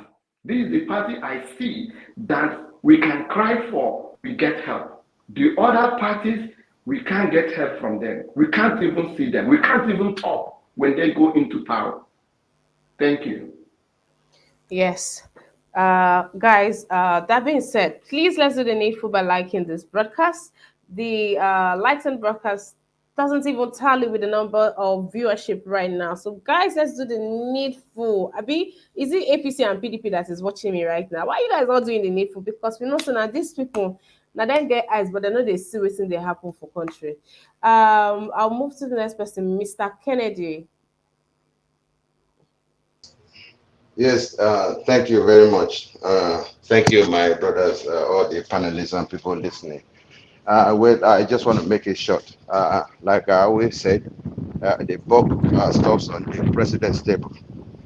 If he has been given matching orders to the service chiefs and whoever is saddled with the responsibility of securing whichever place, and they are not carrying out the order, let us match them out of the order. You're giving matching orders, they are not carrying out the orders, we match them out of the orders. They'll relieve them of their positions and let people that are ready come into the saddle and take up the responsibility. So, like the daughters that are living, is okay if they want to live, but the problem there is they are living with their families, their wives and children. How is it possible for these people to now start sending money back home? It takes them up to 3, 4, 5 years to settle. So it's not easy to leave your own comfort zone to a very different country entirely. It takes time. But anyway, the buck falls on the president's table. Let him do the needful. Match these people out of the order, match them out of the positions and put other people there that are ready to do the job. That's all. Thank you. All right, sir. Mr. Chooks, you have the floor. Yeah, good morning. Thank you for inviting me. I kind of coming in a different perspective to this. It's when we talk about Nigeria today, we always blaming the government, blaming each other's. The the fundamental question I want to ask is, what is all this organization, non-NGOs, the civil societies, what are they contributing to the society? Because when we come here, we talk about how it's gonna be fine and this and that. I don't believe we know better than these people. They know better than us. The reality is, there's a saying, the rich getting richer, the poor getting poorer. This is exactly what they're practicing. It's not because they don't know what to do, and for Niger to suggest that they start regulating doctors. Come on, we understand. I understand what he's saying, but it's not practical in Nigeria. I'm training somebody who is a medical student today, and tomorrow you tell me you're gonna stop the person from seeking to grow with his capacity. You don't pay his school fee. Yeah, I understand where he's coming from, but those countries that does such things, they pay their school fees. They give them loans to go to school. If I stop to pay today, that child will sit at home. Okay, a child that's supposed to spend 6-7 years in medical study will spend 8-9 years because of strikes. And tomorrow you plan to keep the person and say you go back, you go there. I'm sending you abroad to come back. Hell no. It's not gonna happen.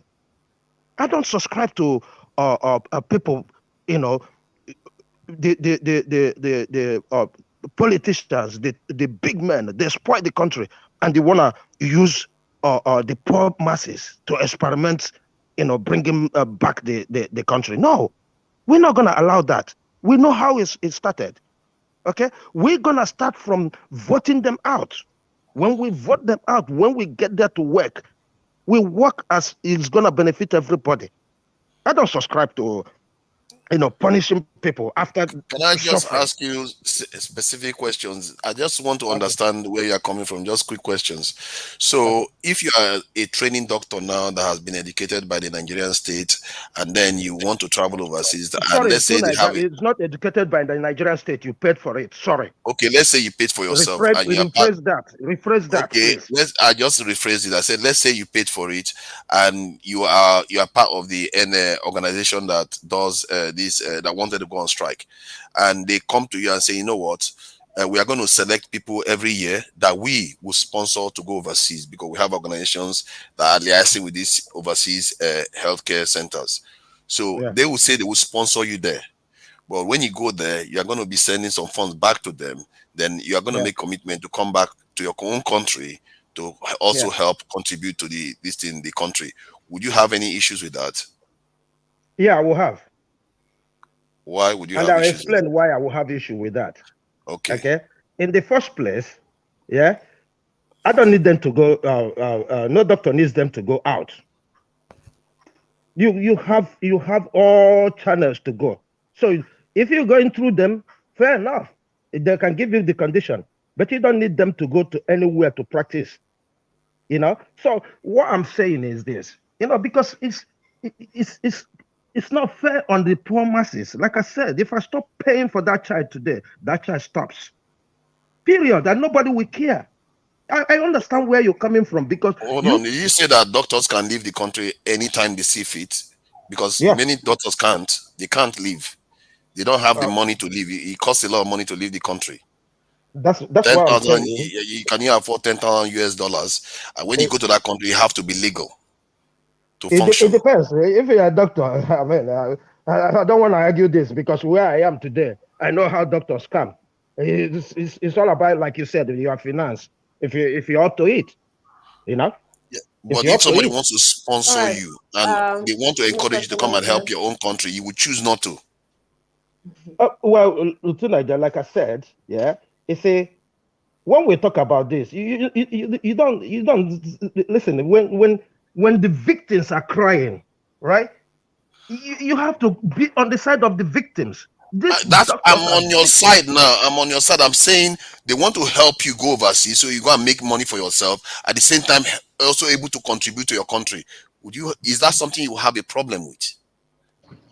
How can you say they want to help you? Some of these people are in their 50s. They are in their 40s. They are no kids. Apart from that, to Niger, yeah, you see, when you say you want to help somebody to bring back, listen to Niger, you see, this diaspora, people in diaspora today are contributing over 2 billion every month to that economy. And guess what? What are they using that money for? Now that's a pertinent question, isn't it? You are let me engage him on this. That's a very pertinent question. You ask what are they doing with that money because the money is not targeted. If the money was returning to the Doctors Association now, they will use it to enrich the healthcare system in Nigeria. I'm sorry, to Niger, you talk as if you are not a Nigerian. You are just as a Nigerian as I am. Listen, to Niger, the money they borrow, what did they do with it? The money they're borrowing in the name of Nigeria, what are they doing with it?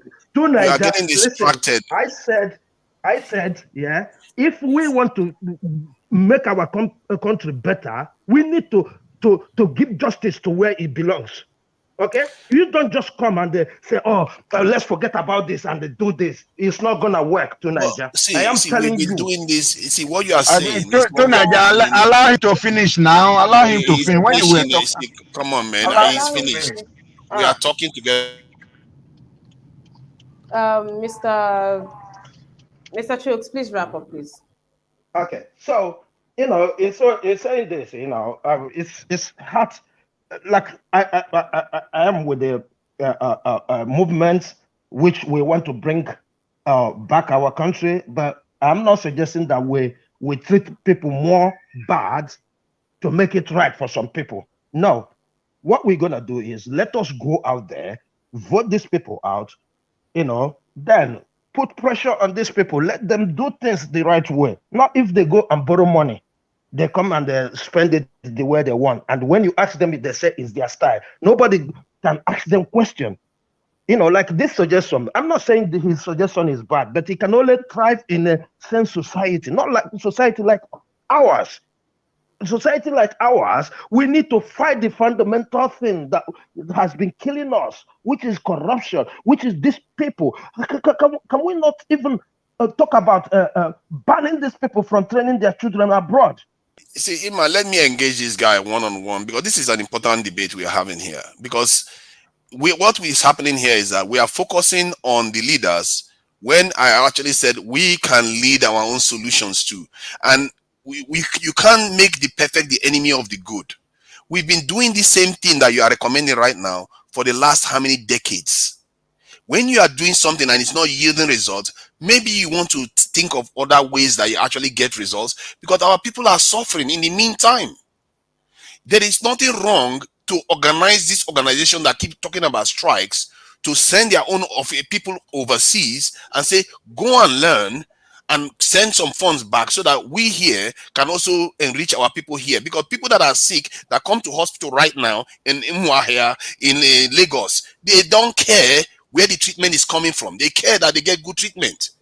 And if you are organized, you can give that to them while we deal with all the craziness that is going on in governance. Because clearly, when the people see that people are organized and doing their things, you are more likely to affect what is happening in the center too. I'm just saying that we need to think smartly about this, and because this is something we have power over. This, we can send people overseas, they go and work there. Somebody said it earlier on that the money I get a month overseas is ridiculous compared to what they get in Nigeria.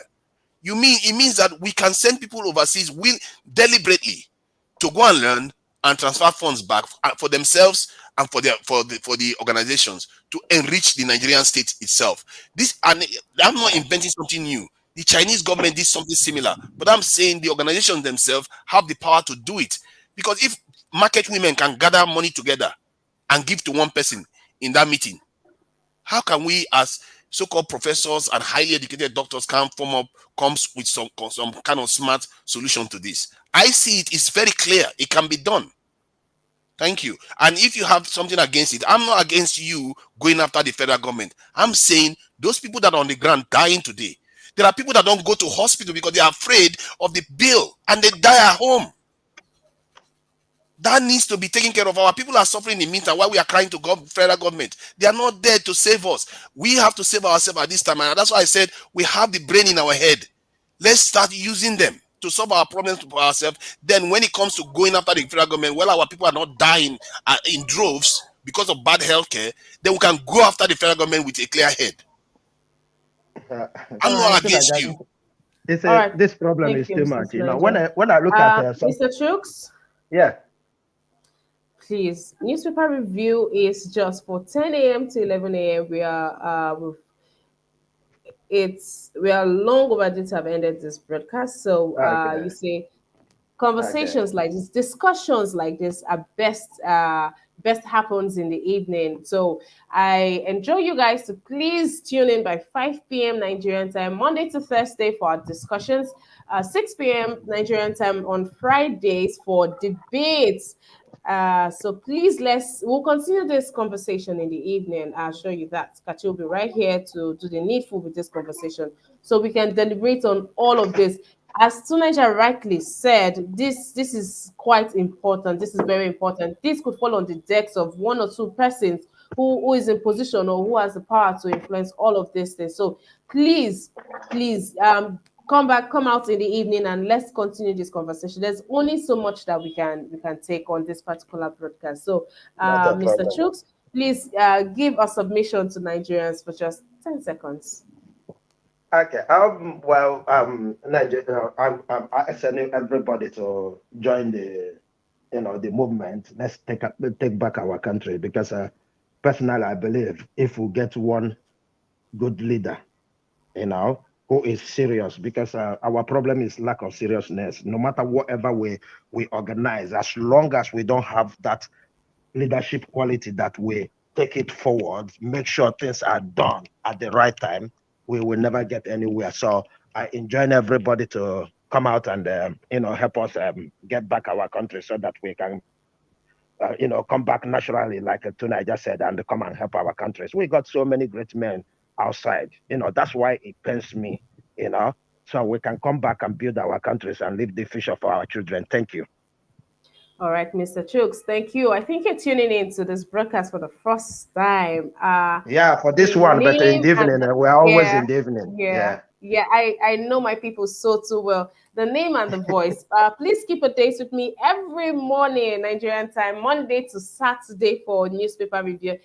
It's fun. It's fun. The days we don't have the likes of Tunisia, it's usually super fun. Boring. It's so boring.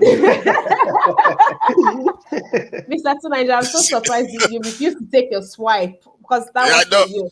Yeah, I know now. I was muted. I was taking it while I was muted.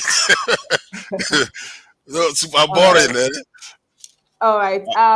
Ekwe say thank you very much. Thank you.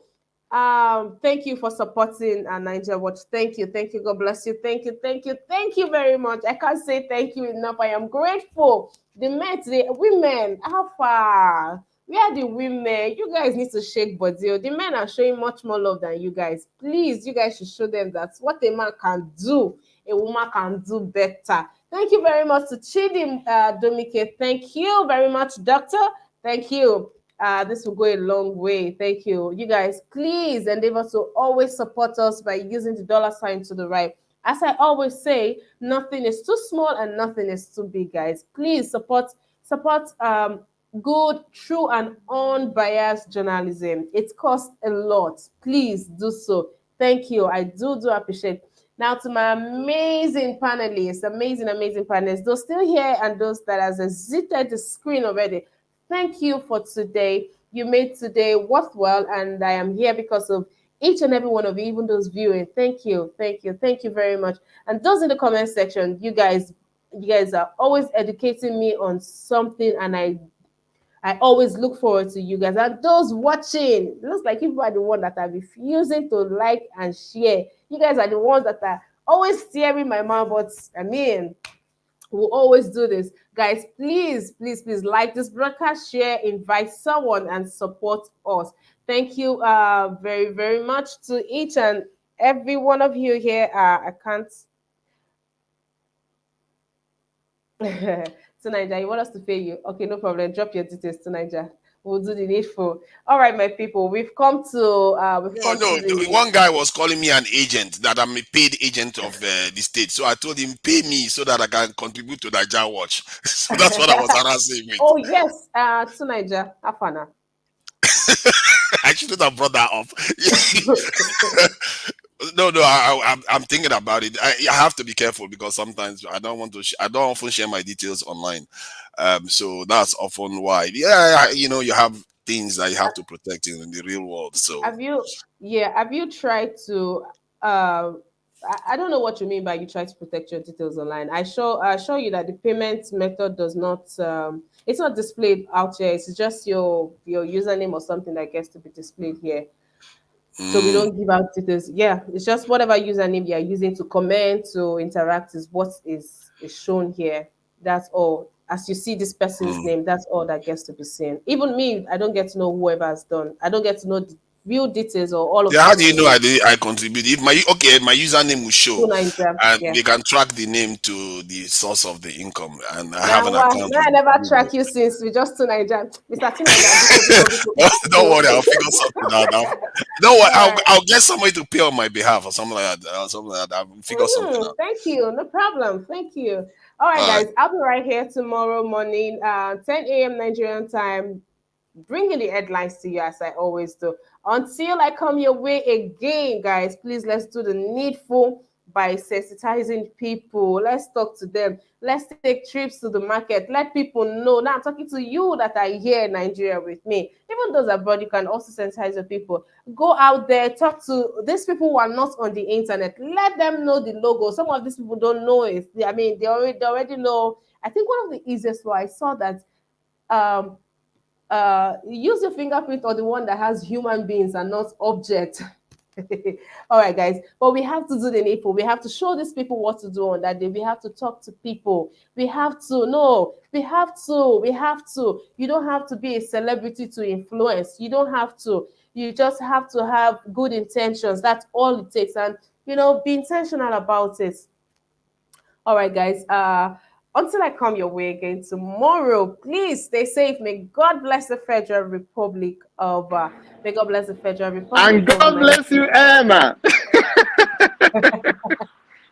Thank you very much. I Yeah, didn't get God to hear bless that. you. Thank you. I appreciate that, Mr. Leko. Thank you. Yes, Okay. God bless the Federal Republic of Nigeria. God bless each and every one of you guys. Lagos, London, Zamfara, wherever you are, do the needful, right? Keep your ears to the ground. Be safe. Don't go out. Don't just be out. Don't be careless. Don't be careless. I tell you, Nigeria is not what it used to be. So be very, very careful who you give a lift, who you give a ride, who you employ, the people you bring into your personal space.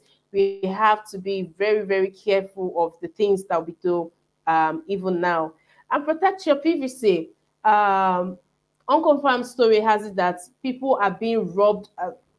Robbers coming to people's house, and one of the things that they must go away with is PVC. Imagine now that they rob for PVC. Like, people are not robbing for money, or they are robbing just to come and get PVC, guys. Now they just made us know what we really have, and guys, we are using it this time around. Until I come your way again. Bye for now.